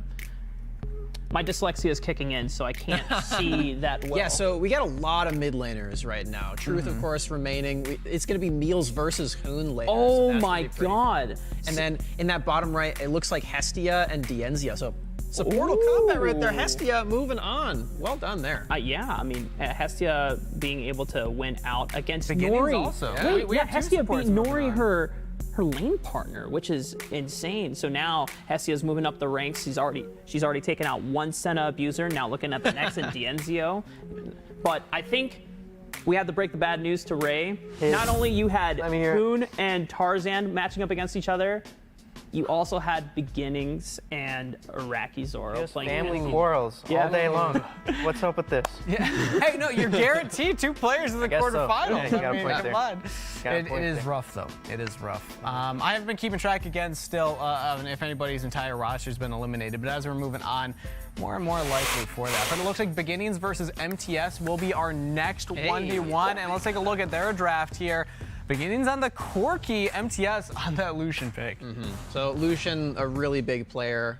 We already saw that in the captains 1v1s as well. This champion's really strong. Corey, you got any tips for MTS here as the resident Lucian player right now? I think MTS could give me some tips, John, but I'm pretty confident he doesn't need any tips from me, and I think he'll do just fine in this matchup. Yeah. Double marksman here as well. Based on the tier list that is honestly fully arbitrary, we just made it right before. Corki, I have as an A tier. So all the other champions we've seen have been S tier. Corki, a little bit below that. A little bit, yeah. Still has that range, can still play with it, but maybe not as much all-in potential as Lucian. So the advantage for Corki will come in at level 5 because even though culling is a huge all-in tool and a potential poke tool, rockets come up more frequently, and if you manage that well by weaving in with auto attacks, and if you go for like an early Sheen, you get some really powerful trading tools. But early on, I feel like Lucian is still going to have the edge just because Piercing Light is a much more potential pool than Phosphorus Bomb. Smax, I want to take it from you real quick because you're going to be able to cast and break it down in the game too. But we heard Corey talking about MTS, but I want to actually bring it over to Ray now because you got Beginnings on your team. So made it through to the quarterfinals. Had to, unfortunately go through a teammate to get there. But any advice for Beginnings? Any hype up for him? Beginnings, I just want you nose to the grindstone, take this guy down. I'm sick of these family quarrels. I need some peace of mind here. I need to take down that one other, please. Hey, no, this is like the Dragon Ball Z training arc, right? Like you got to guess. train with your family so that you can, get We're strong gonna have enough. a staking order. Exactly. All right, but we're getting ready for the quarterfinals match 2. Let's get into it.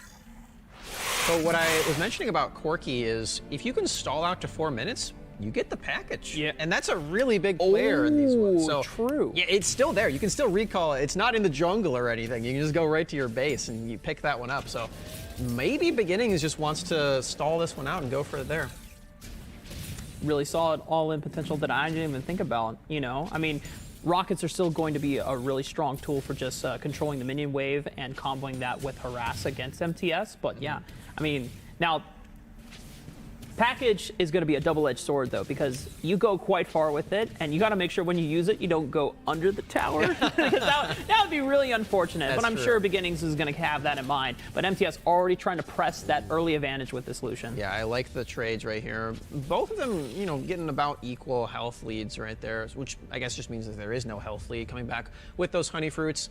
I feel like Beginnings does want to stall this out. MTS, on the flip side, probably wants this to be done before 4 minutes. He wants to get that all in, hit level 5, get the culling threat here as the Piercing Light unfortunately goes to the side. Maybe he did need the tips from Corey after all. Trading with the Gatling gun, Phosphorus Bomb will also connect. So yeah, despite not even being a level 5 yet, Beginnings just having a really solid game here with this lane control. I mean, the Phosphorus Bombs have been always connecting. Just hit level 3, has Valkyrie, has Ignite. Yep, going right for it. No Ignite quite yet, just threatening and forcing out the Relentless Pursuit, maybe getting a feel for any summoner spells, but MTS, stalwart as ever, will keep those.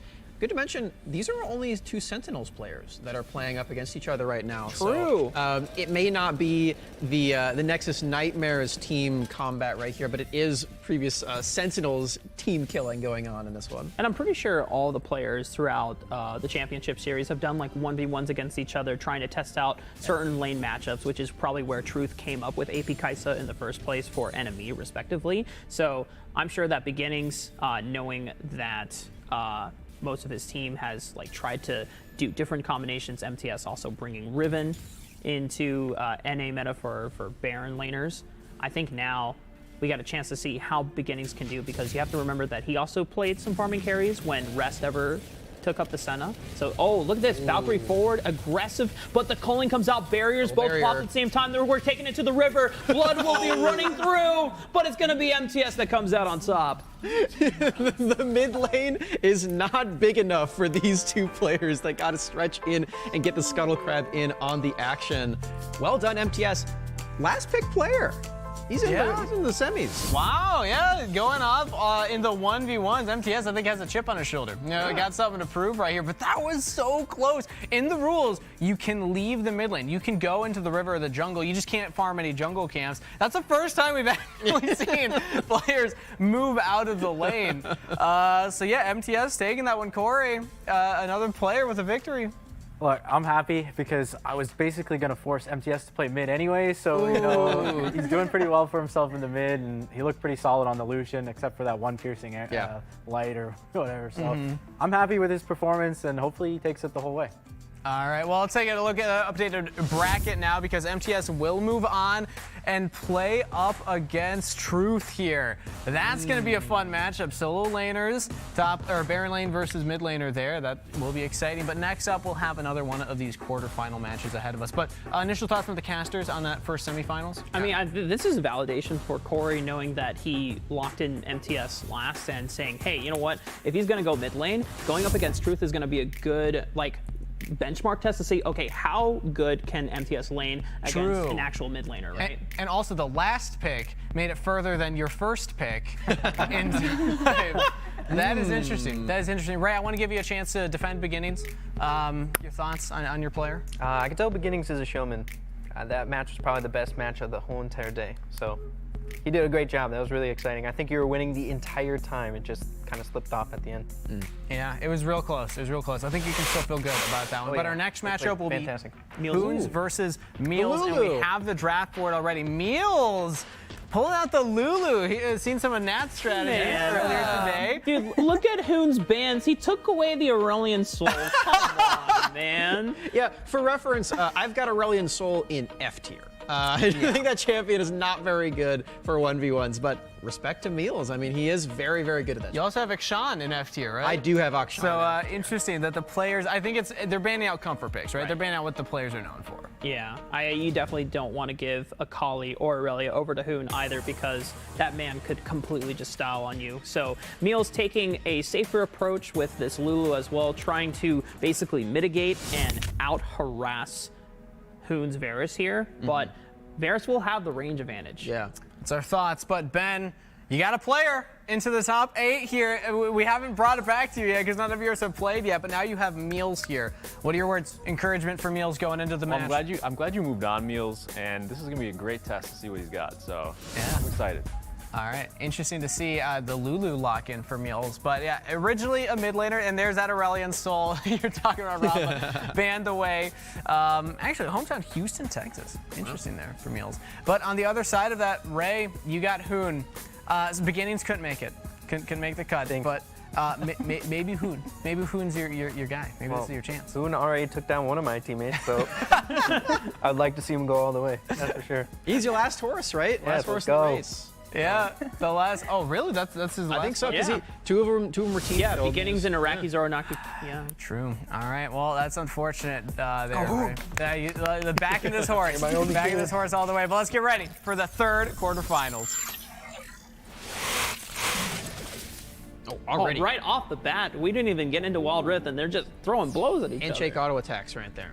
So Meals actually is going for the same strategy that we saw from Nat, the Ruby Crystal right away. I wonder if it is the Ardent Sensor right away for the attack speed. Well. So Nat just really, either Nat started a trend here or Nat was already conversing with the other players like, hey, what's the best build for Lulu here? Can you confirm for us, Nat? I just felt comfortable with Lulu. Yeah, I have no idea. Maybe you struck gold. Yeah. Maybe that's the secret strategy that you found for us. As Meals showing it to us right now, dodging out that piercing arrow as well. Really nicely done. Hoon already playing this Varus before. Really threatening champion. It seems like he's been in most of the games so far. I mean, I think even across both Wild Rift and League of Legends, Varus has always been a great 1v1 champion whenever we see it at All-Stars as well, during the off-season events as well, which is always super fun. Both of these champions are rocking the Summon Ares, so it's not about fleet footwork for sustain, it's just about constant harass, constant trading for both of these champions. Now, Hoon more than likely could go for the Blade of the Ruin King if he finds that he's lacking in sustain, like Tybe did, or can go for pure poke and go down the lethality route. A lot of different options for Varus. And you can tailor it directly to what champion you're playing against. It's not like a 5v5 game where you have to think about all 5 champions. It's just, what are these 4 abilities that Lulu has and how can I best counter that? That's what Hoon's job is in this one.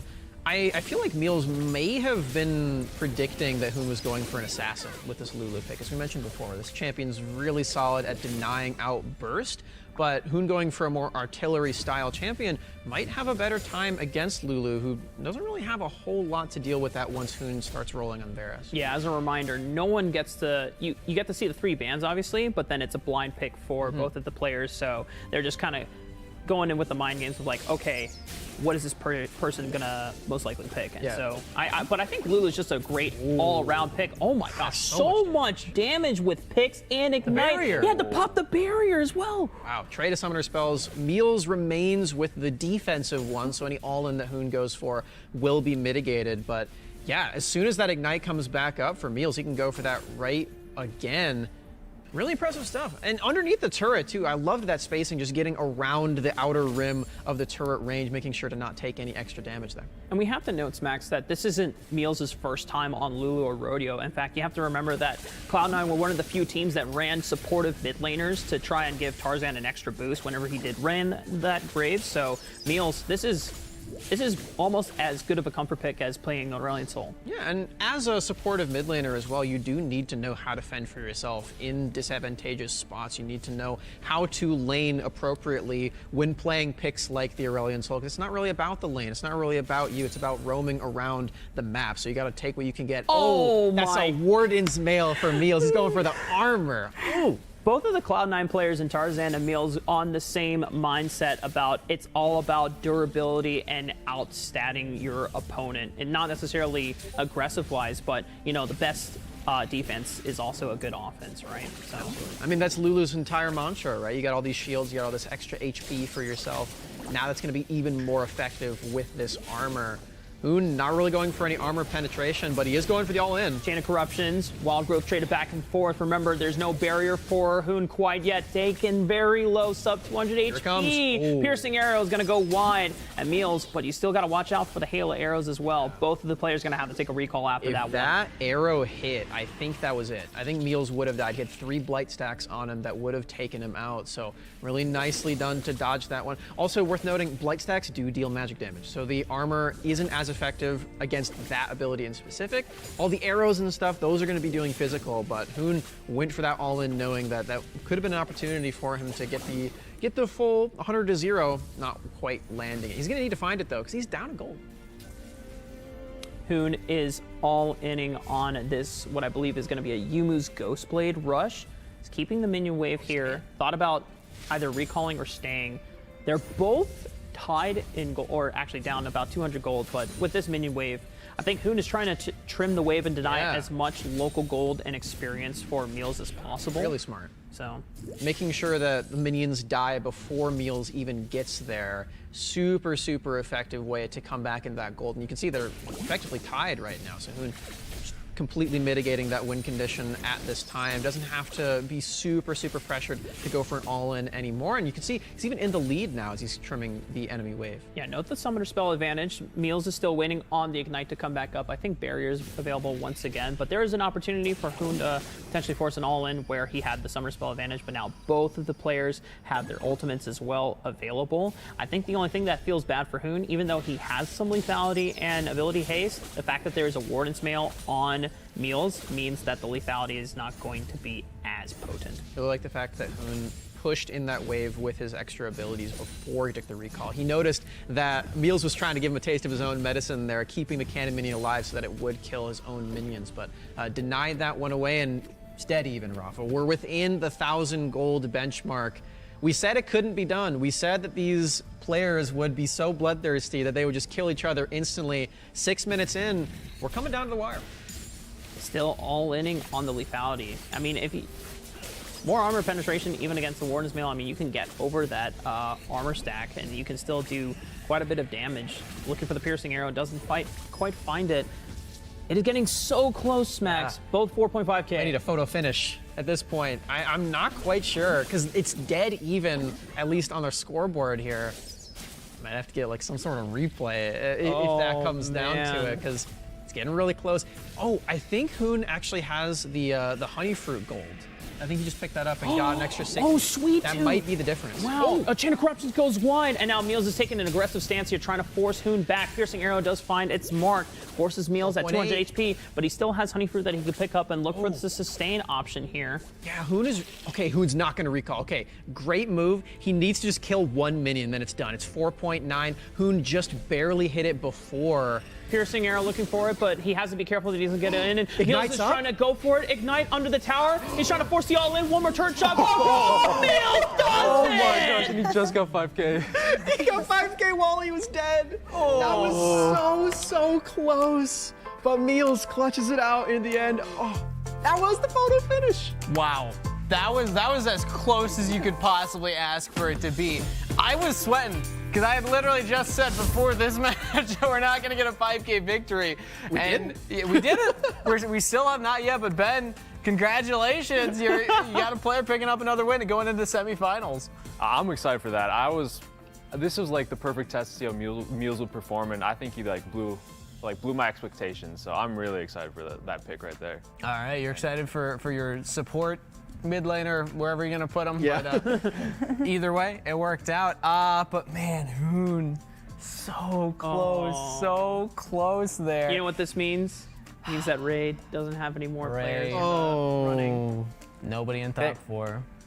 We'll win tomorrow. There you go. So no, they got out of the 1v1s early, so that way they can spend more time practicing as a team. Get practicing right now. Yeah, there we go. You know, none of your players got top 4 today. You are guaranteed to get top 4 tomorrow, so that's at least something. I like that. I like that mentality. Let's take a look at the updated bracket though here. We have one more quarterfinal match ahead of us. Sorry, words are difficult. As we have Hestia taking on Dienzio. Support versus AD carry. That one is exciting as well. Thoughts on the final quarter match, Rafa? Well, Dienzio mostly plays marksman, right? But Hestia plays enchanters, tanks, bruisers. She plays it all. So it's going to be a wild card. Now, I will say Dienzio has a pretty poppin' YouTube channel and does experiment playing a lot of different champions in other roles. He's played Lee Sin before. He's played other bruisers as well, while also still maintaining his marksman pool effectively. And we got to see... Oh my god, it's the Teemo from Hestia against Dienzio's Vayne. Oh, this is going to be rough for Vayne. Oh my goodness. That is such a cool read from Hestia, knowing that Dienzio is going to most likely stick in that comfort zone, play marksman. That's what he plays professionally. Going for the... Is this how she beat Nori? Do you think she pulled out Teemo against Nori too? That would be interesting. I have no idea. Maybe Honestly, we'll get a chance to ask her at some point. But okay, Ben, this is 2 of your own players. These are both on your roster. I'm fine with this inter squad because if whoever wins, I'm automatically guaranteed to get someone in the finals on my team. So, well, this is the last quarterfinal, so you're guaranteed to get somebody in the. You're right. Oh my goodness. All right, hey. But yeah, stacked roster there. I kind of want to see Hestia win because I picked the Teemo earlier. So, come on. Yeah, you were sending her some messages earlier on, right? Like, yeah. I got the read. Smax's tier list, it's garbage. Don't look at it. Don't listen to it. I've got Teemo. I've got Teemo in A tier. Look at that. I've got him high. Actually, Vayne, look at this. Okay.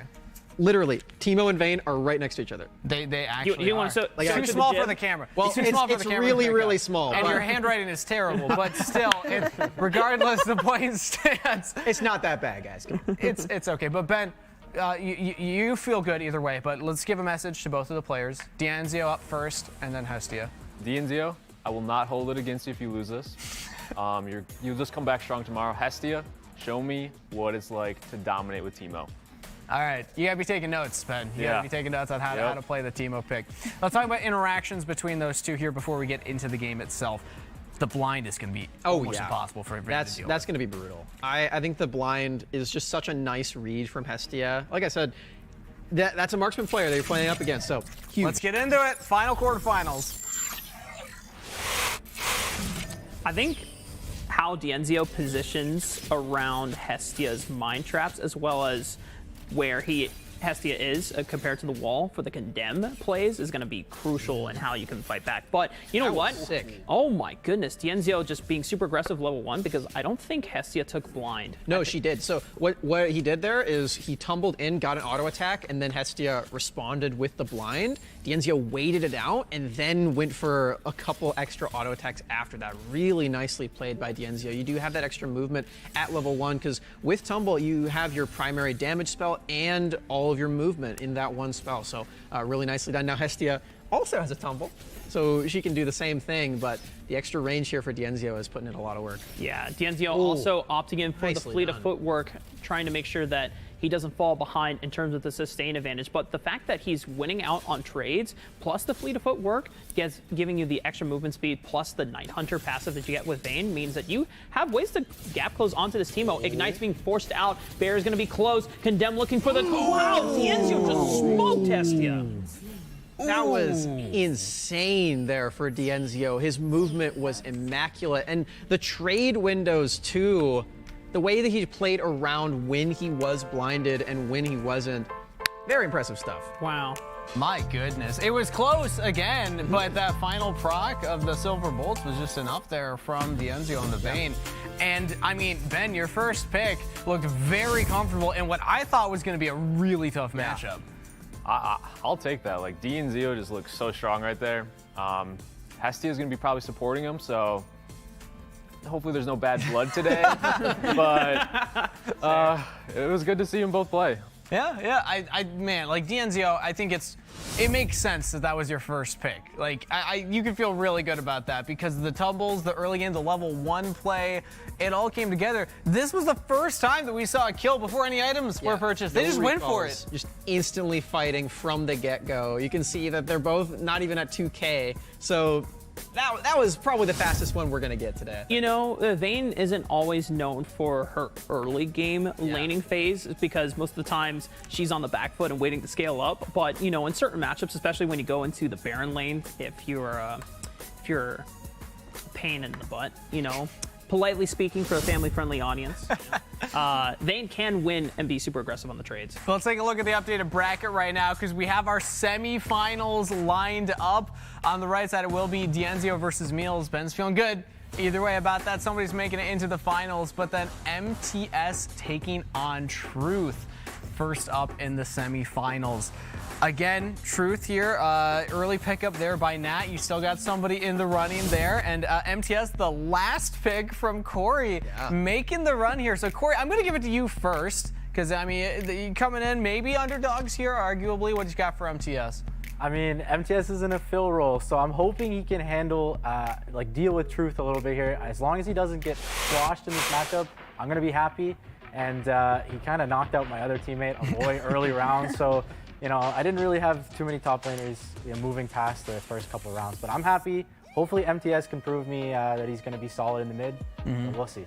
But Nat, your first pick, Truth here, playing the Aurelia. Wow. Feeling good? Yeah, I'm feeling good. I don't know. I feel like Truth did really, really good in the last game, so I'm excited to see him play now. A skill-intensive champion against the Graves here, but that means that they're both going to be close to each other, guys. Yeah. To talk about Graves, like, technically ranged, but not really. Well, so the nice thing about MTS is he's played some Graves top in some solo queue games, because I know we definitely saw, not necessarily from MTS, but we saw from other Baron laners during the last chance qualifier that we had at the beginning of October, playing some Graves top lane, because between Fleet of Footwork, you go for a life sustained steel build, similar to what Tarzan was building in the jungle a lot of the times. You can just out-endure the Aurelia the later the game goes on. Well, I would take it a step further. I say you have to out-sustain her, because I don't think that Graves is really going to have like any all-in this matchup. I think Irelia has most of the burst. Yeah. Graves just needs to survive with the grit stacks giving you armor and potentially that lifesteal build that you're making. Hopefully that smoke screen will help you out too. But Truth, again, Nat's first pick, I think warranted as well. Like, Truth is an incredible player here. Let's take a closer look. Plays a lot of champions. Yeah. Katarina, Corgi, and Diana. Currently only Emerald 1 though, so one of the lower ranked on the ladder, but like in terms of skill, we've seen what Truth can do. Yeah, rank doesn't matter at this point. You know, that's another story for another time, because right now all the pro players, their ranks are all over the place, but they showed that in the championship series that they are all some of the highest level players that we have in the North American scene. Truth, I mean, finished top 3 in the Summoner series for a reason there. But of course, you know, MTS on Sentinels, the last remaining Sentinels member here in the tournament. Yeah, he's he can kind of redeem the Sentinels finish the Summoner series, right? Yeah, I'd say so. I mean, I think Sentinels in that tournament was the big surprise, losing out in that fashion. But MTS, as that last pick, he's got that chip on his shoulder, like you mentioned. In that top 4, see if he can push for more. I mean, he beat a Louis, right? So Yeah, we were true. pushing a Louis as one of our True. best Baron laners, so MTS already making a run. Yeah, maybe you guys got a role swap now. Yeah. Maybe since Louis lost that, he's got to go mid instead. Who knows what we're going to do? I mean, we're going to talk about it tonight for sure. I mean, I don't know. So we'll see. I'm trying to see here. I mean, gonna have to go through the gauntlet of enemy players, because first Louis, then coming up against Truth here. I mean, yeah, those are tough opponents for sure for MTS to take on. But let's take a closer look at MTS as well. Of course, top lane position also has a very large champ pool right there. I like the mention of the Jarvan. That was one of the big ones that he innovated in that Baron lane position. The extra utility that it does provide to your team is really cool. Now, not the most useful in the 1v1 tournament, but having a gigantic champion pool like this for MTS is a really big deal tomorrow in the 5v5. I mean, the funny thing is that MTS had all 3 of those champions banned, the Riven, the Jarvan, and the Renekton, all up on the pool, because those are all dominant picks. Jarvan, even though we don't necessarily, you know, associated with like being a lane dominant champion, has a super strong all-in at level 2, because we both have the Dragon Strike as well as the Flag and Drag for the all-in and the extra attack speed as well. Where did they line up on your list here? I've got Jarvan in... Where do I have Jarvan? Like I've got him at the top of B tier, so not too bad. Not too bad. I mean, Renekton's got to be at least A tier. Yeah, Renekton is an A tier. Yeah, I've got Renekton a step above. And then Riven was S tier, right? Riven is indeed S tier. Yeah. So I mean, all 3 of those champions taken off the board. Not the end all be all, just our opinions, but you know we've been right for pretty much all. For the most part, I will give you that, Smax. Your handwriting might be confusing, but your brain still works, and I'll give you I don't know what that. I did to deserve this handwriting slander. I don't know. Did I do something behind this? I don't know. I got terrible handwriting too. They so I'm can't with see you. what I'm looking at right now. You got to look I at mean, this later and see if it's really that bad. I can read it. I think Kangas just Thank needs you. new glasses. Well, this is why he's closer to me. This is why we've got this divide here. All right. Well, I think you know, our synergy aside, let's hop into the first semifinal.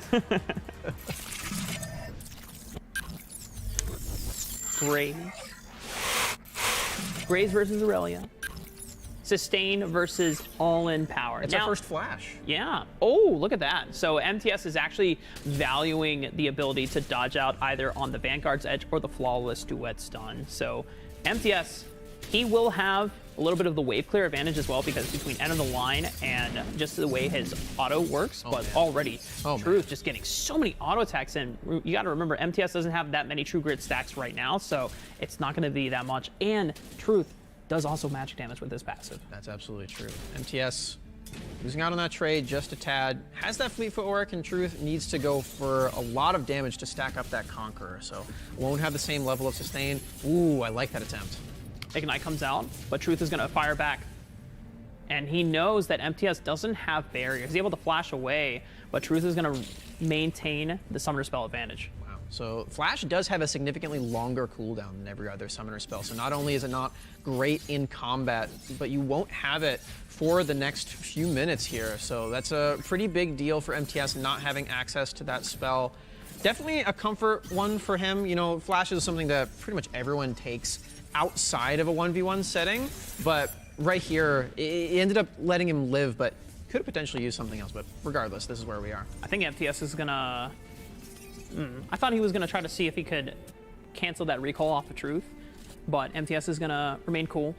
Picking up a Ruby Health Crystal, so this could be a Death Dance Rush, perhaps. Longsword into Vamp Scepter, Ruby into Kindle Gem. Could potentially be, for MTS, he's hoping to show us what that item actually is going to be. Because as we mentioned, not a lot of all-in threat on this Graves. Will mostly be keen on sustaining this matchup out and potentially playing for the gold, maybe poking out Truth enough to where he can go for an all-in, because Graves has some burst. The collateral damage does hurt quite a lot, but you have to get them low before that. Yeah, I feel like collateral damage and end of the line are going to be used for pretty much the same purpose, harass and wave clear. Yep. As long as you can constantly shove in Aurelia and not give her minions across the entire laning phase for her to just be able to weave in, get some auto attacks onto MTS and weave back out, you're going to put Truth in a very tight bind. Aurelia is just such an impressive champion when played super well. Going in for the engage right now. Vanguard's Edge, no flash available for MTS. Uses the collateral damage as way to distance space under the tower, but True! You can't run away from it, Smax. Absolutely not. This is exactly what I was talking about. You don't have a lot of engaged threat for MTS, so whenever Truth decides to pull the trigger, that's when it's going down. You gotta respond to it, and MTS just didn't quite have that response. Flash blown earlier. The first pick still coming in clutch here for Nat. My goodness. I'm telling you, my teammates are insane. Yeah, I mean, I think everybody else is sweating right now. Seeing Truth play out these lanes.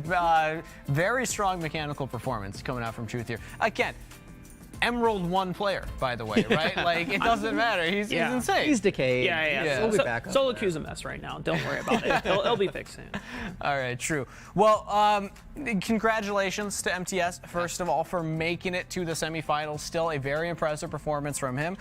Corey, your last horse in the race is out. What are you feeling about your team's performance? I think he just made a little mistake. I think he should have banned Irelia because Truth was very scary in the last matchup. And so now, again, he just tower dove him. And maybe taking Flash was a mistake. I don't know. Again, MTS knows more than me. But he still played pretty well. And again, all that matters is the 5v5 now. So. Okay. I mean, still, semifinals. That's good. That's good. But let's take another look at the updated bracket here because Truth will be moving on to the grand finals. Playing either Meals or Dienzio. Yeah, that's Nat versus Ben every time, right? True, yeah. Nat versus Ben every time, because Ben, these are two of his players on his roster, Dienzio versus Meals. Ben, thoughts going into this one? I'm just content right now. Like, Dienzio, probably gonna look amazing. Meals probably gonna look amazing. So it's gonna be an aggressive battle, I think, but I'm just happy either way, let's be honest. So True. This is kind of like those old medieval situations where you have the jousting tournaments between the family houses, and Ben with his family house is like, all right, I've got one champion here and I got another champion here. The best is gonna now go up against Nat's champion, right? True. We could get an enemy versus enemy. We could get Cloud9 versus enemy. What? Whoa! What is happening here? Janna? Okay. So, okay. I have Draven pretty low. I didn't think that people were going to pick it because it's shockingly difficult and a lot of it relies on getting kills to get your gold. But not everyone is Dienzio. Yeah, I was That's gonna say, true. this is I was getting there. Dienzio is one of our best mechanical players in all of North America. So if anyone was going to pull it off, I had a feeling that it might be him. It's still shocking to me. Even more shocking is this Janna. What's going on with this? I mean, Dienzio banned the Lulu, said, I don't want to deal with that. I mean, it was like, oh, you just took my one enchanter? Wrong, I have another enchanter. Yeah. Boom. Full disclosure, I have Janna at the bottom of D tier. So I'm not expecting very much from this champion. Maybe Meals has got some Well, what I will strat. say, a lot of poke. You can consistently poke out your opponent. So honestly, I wouldn't have it in D tier. I'm going to start to question Smax's list right now. I'm standing by this. I think this is a very bad matchup for Meals. I think if you go for the Zephyr poke, you're gonna get 2 axes to the face, and it's not gonna be good. So You still got a shield on you. yeah, but Have you seen Draven's axes? Have you seen the damage? Yeah, they're pretty huge. I got a question for Nat here, because your champion in truth is going to go up against one of these. Are you nervous at all? Are you worried seeing this? I mean, I'm not nervous. I feel like Truth has been killing it, so I think he's got it. Yeah. Against whoever wins. I mean, either they're going to play up against, I guess, support enchanters, or up against fairly low-ish range AD carry, both of which are further down on Smax's tier list. So Yeah. Okay, interesting thoughts here. But let's take a closer look at Dienzio as a player. Of course, AD carry, actually one of the Senna players here at the tournament, but is still maintaining that challenger rank. Yeah. Very impressive. Yeah, I mean, it's definitely a tall task right now given the state, but, you know, props to him. Also, is not local to the area, but local to the state. True, yeah. Dienzio, if you want to swing by, Las Vegas at some point over this weekend, hit us up. Yeah. Maybe Ben can treat you to some dinner after you win the whole event for him or something. Ooh. Gotta win first, though. Well, if he wins this, that's $500. So maybe you can get Dienzio to come here and treat you. Yeah, there we go. That's the real ticket right there. Because I mean, at the end of the day, $500, that's a good chunk of money. Yeah. Good chunk of cash. Yeah, and Meals is laying all of that on the line to this Janna pick. So.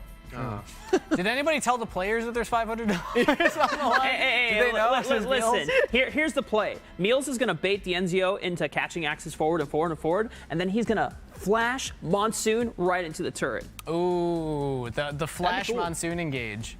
Watch for it.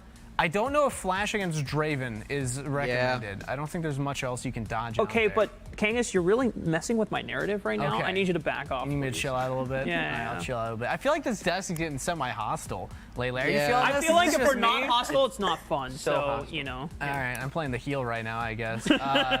All right, so if we think about the matchup, though, we still favored, and I'm going to be honest, I like the Janna in 1v1s. I feel like there are matchups she can win, but I will agree. I think Draven does win this specific 1v1, and also when you just look at Dienzio as a player, like, my goodness. So let's see what happens. It's the last semifinals to see who goes on to face Truth. No flash, so no flash Monsoon plays available, but Dienzio is going to have this Draven. Fleet of footwork for the sustain, Meals with the summon area for the harass. Did start with the cloth armor though, so I'm pretty sure Meals was not too thrilled saying, "Ah, damn it, it's Draven." Meals also not ready for your flash Monsoon narrative either. Didn't take that one. Did go for Ignite though, so does want to have some extra damage in this 1v1. I like that one. I personally probably would have gone for the exhaust barrier just to try to sustain and survive and hope that Dienzio goes well beyond his bounds, but you saw the Ignite right there. It did do quite a chunk, so. Yeah, both of them used it right there. Yeah. Dienzio is currently sub 300 HP, whereas Meals is maintaining it. But just as I say that, the axes are coming in. But the harass back from Meals cannot be shot away from. Like, if you look at this Smax, Dienzio is not completely out-damaging Meals right now. Shockingly even, the trades right now. I feel like a lot of this is because of cloth armor rather than Janna. Now that sounds like I'm backpedaling, but it is just genuinely a very good strategy for Meals to go for that armor, because similarly, you're only playing as one champion. You know that Dienzio is going to be dealing pretty much only physical damage, so you got to go for that armor. Yeah, and I mean, whenever you shield yourself, you give yourself a bonus, what is it, bonus AD? Yeah, you do. Yeah, so Meals technically might have more AD than Dienzio, and since he's not running armor in his setup, those auto attacks hurt a lot more. So it's an interesting thing to think about, as I'm sure Dienzio is going to be building more AD eventually. He does already have that long sword, so if this does go to a point where you're starting to see some recalls come in, I'd imagine that Dienzio will have that auto attack advantage. But for now, yeah, the trade's really nicely done for me. Under tower, Howling Gale catches him, but unfortunately for Meals, not under the tower shot, so not going to be able to get that additional trade damage. Dienzio building up a huge wave to get him ready to crash. I imagine Dienzio would like to take a recall, or getting some even. Oh my gosh, does he go for it? Yes, he does. Didn't even have a chance to pop barrier. Meals was super surprised, just like we were. Holy camoli, man. What an amount of burst damage coming in from Dienzio right there. It was close though. Meals was hanging in there. Yeah, that Janna matchup was actually working out pretty well, but once that Howling Gale missed there at the end, Dienzio just saw the angle. Yeah, I think you were more surprised than Meals was. I don't know if you guys could hear it at home, but the echo of your reaction in the studio was amazing. That was so much damage. Yeah. Yeah, so now we got Dienzio from Enemy going up against Truth from Enemy. Ben versus Nat in the finals. Big matchup here. Ben, you feeling good about Dienzio's performance? Dienzio's looking like a monster. He's aggressive. I'm pretty confident in him. Like, I'm so happy he's there.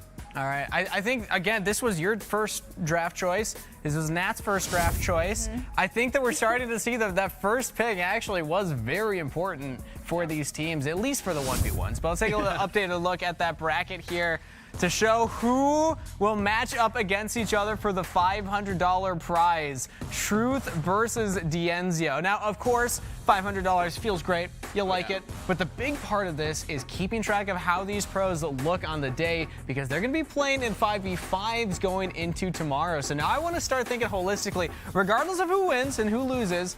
I want to think about who are we favoring right now. Obviously, Ray's team is doomed because they got knocked out first, right? I think we can agree on that. So much shade. Okay, maybe they've been practicing in fairness, he team killed half of his roster. They got wiped out, snapped out of existence. Just imploded.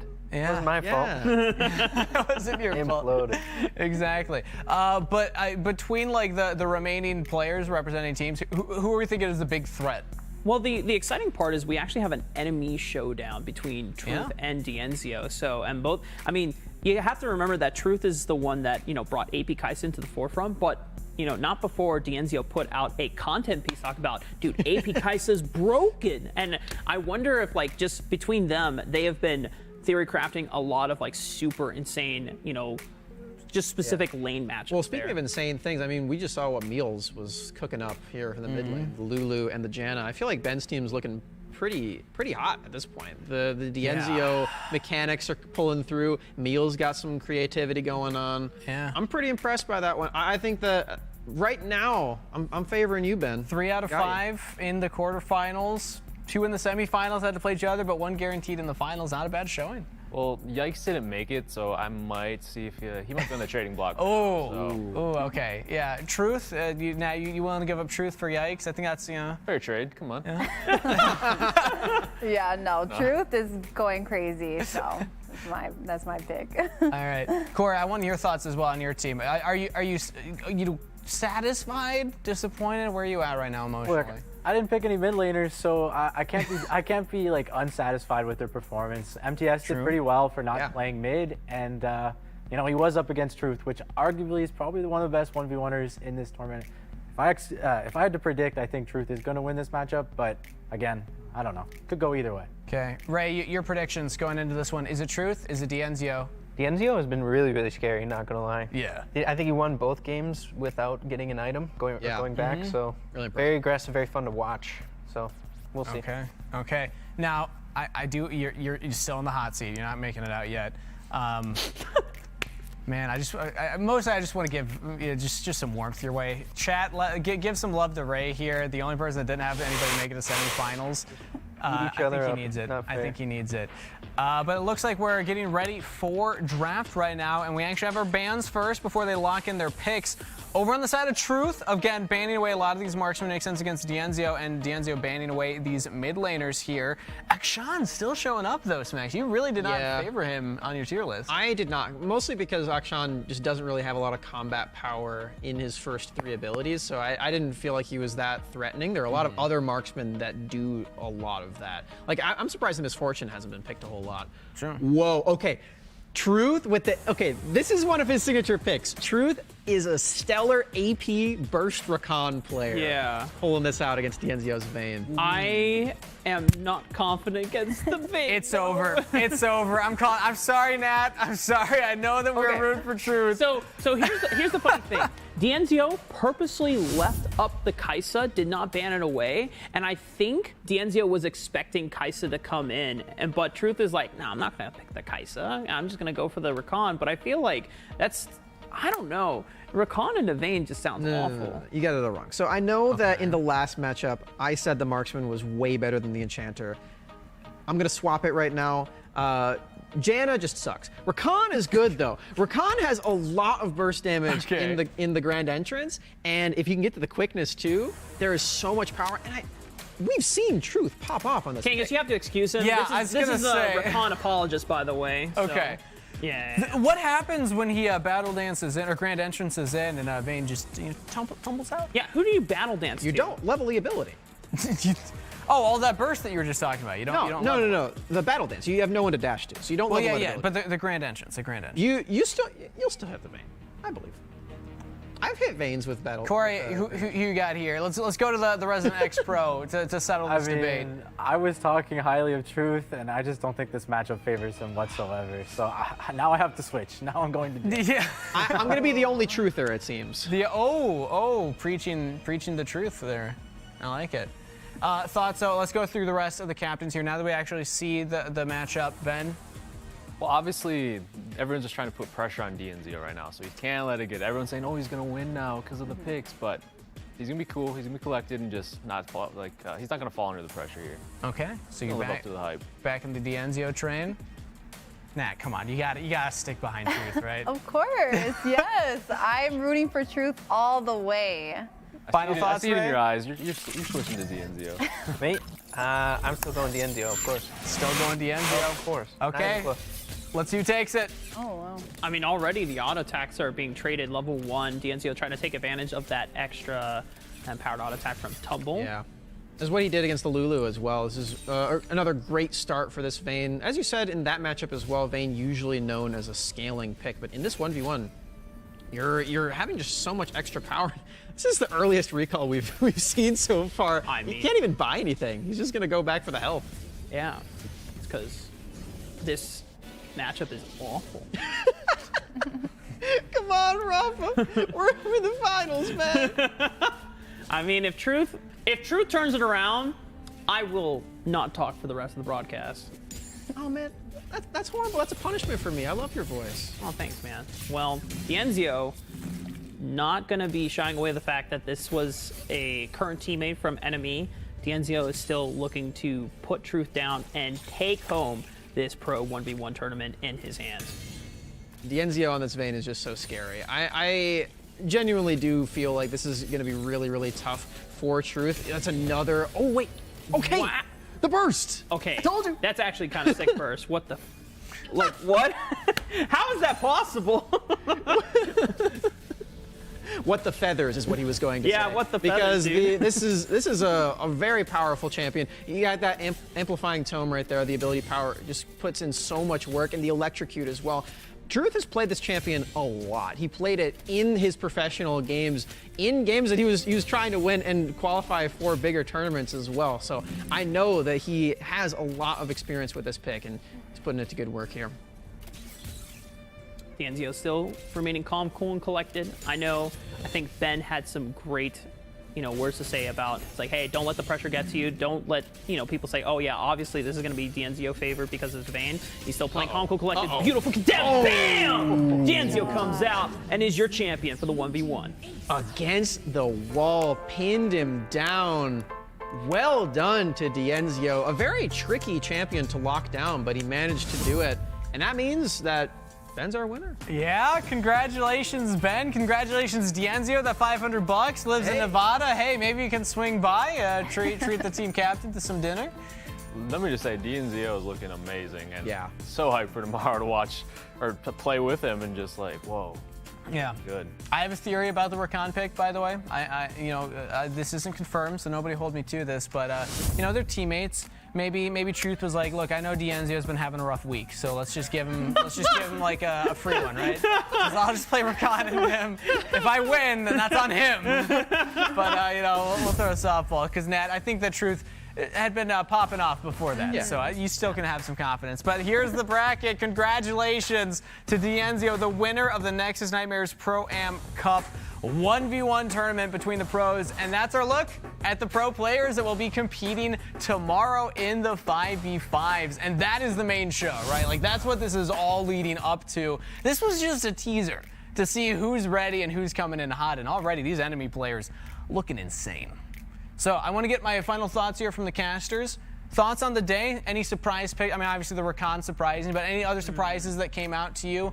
Otherwise, players that you're really hyped about? I think this is going to put Aurelia in a lot of people's minds going into tomorrow and priority, because no one found a good counter into Aurelia other than just straight up banning it, right, for the solo laners. Now, it's not going to be advised to take things like Draven or Vayne into the Baron lane or the mid lane against Aurelia, but I think this just goes to show that, you know, for whoever goes up against Truth, that Aurelia has to be taken off the table. Yeah, true. Quick thoughts, Max? I'm proud of 3 players in specific. 2 are the support players that made it out of that first round, Hestia and Beginnings. I see you guys. I see you've got the mechanics. You can rise make up. those work. Let's go. Now we get a high five. Woo. Yeah. And junglers. thirdly, I'm very proud of MTS as well, making it to that top 5 as that Baron laner. Been a big fan of him and the rest of the Sentinels boys, and I know they took that loss really hard in the Summoner Showdown as well. So I'm glad that he's still kicking and having some good games. Absolutely, but that's it for today's schedule. We got through the Captains 1v1, the draft, and the Pro 1v1. Next up tomorrow, we have the 5v5s, where these captains and their teams will be duking it out to see who's able to take the entire event for all the juicy prize pool. And let's take a look at that bracket. Who's going to be up against who first? I don't believe that they know. Team Corey versus Team Nat to start off right there. I hear Ray excited because Team Ray is going up against Team Ben. Ray, why are you cheering? You got to go up against DMZO. He just won. I've been looking at Corey in too much of a higher light. I got pros behind me now, so okay. I think everyone will be fine here. It'll be a fun day tomorrow. All right, well, I'm excited to see all the matches. Best of luck going into tomorrow. Hope you spend the night prepping. But that's it for the show, everybody, for your Saturday broadcast. Tomorrow on Halloween, the spookiest day of the year, we got the 5v5 showdown. You won't want to miss it.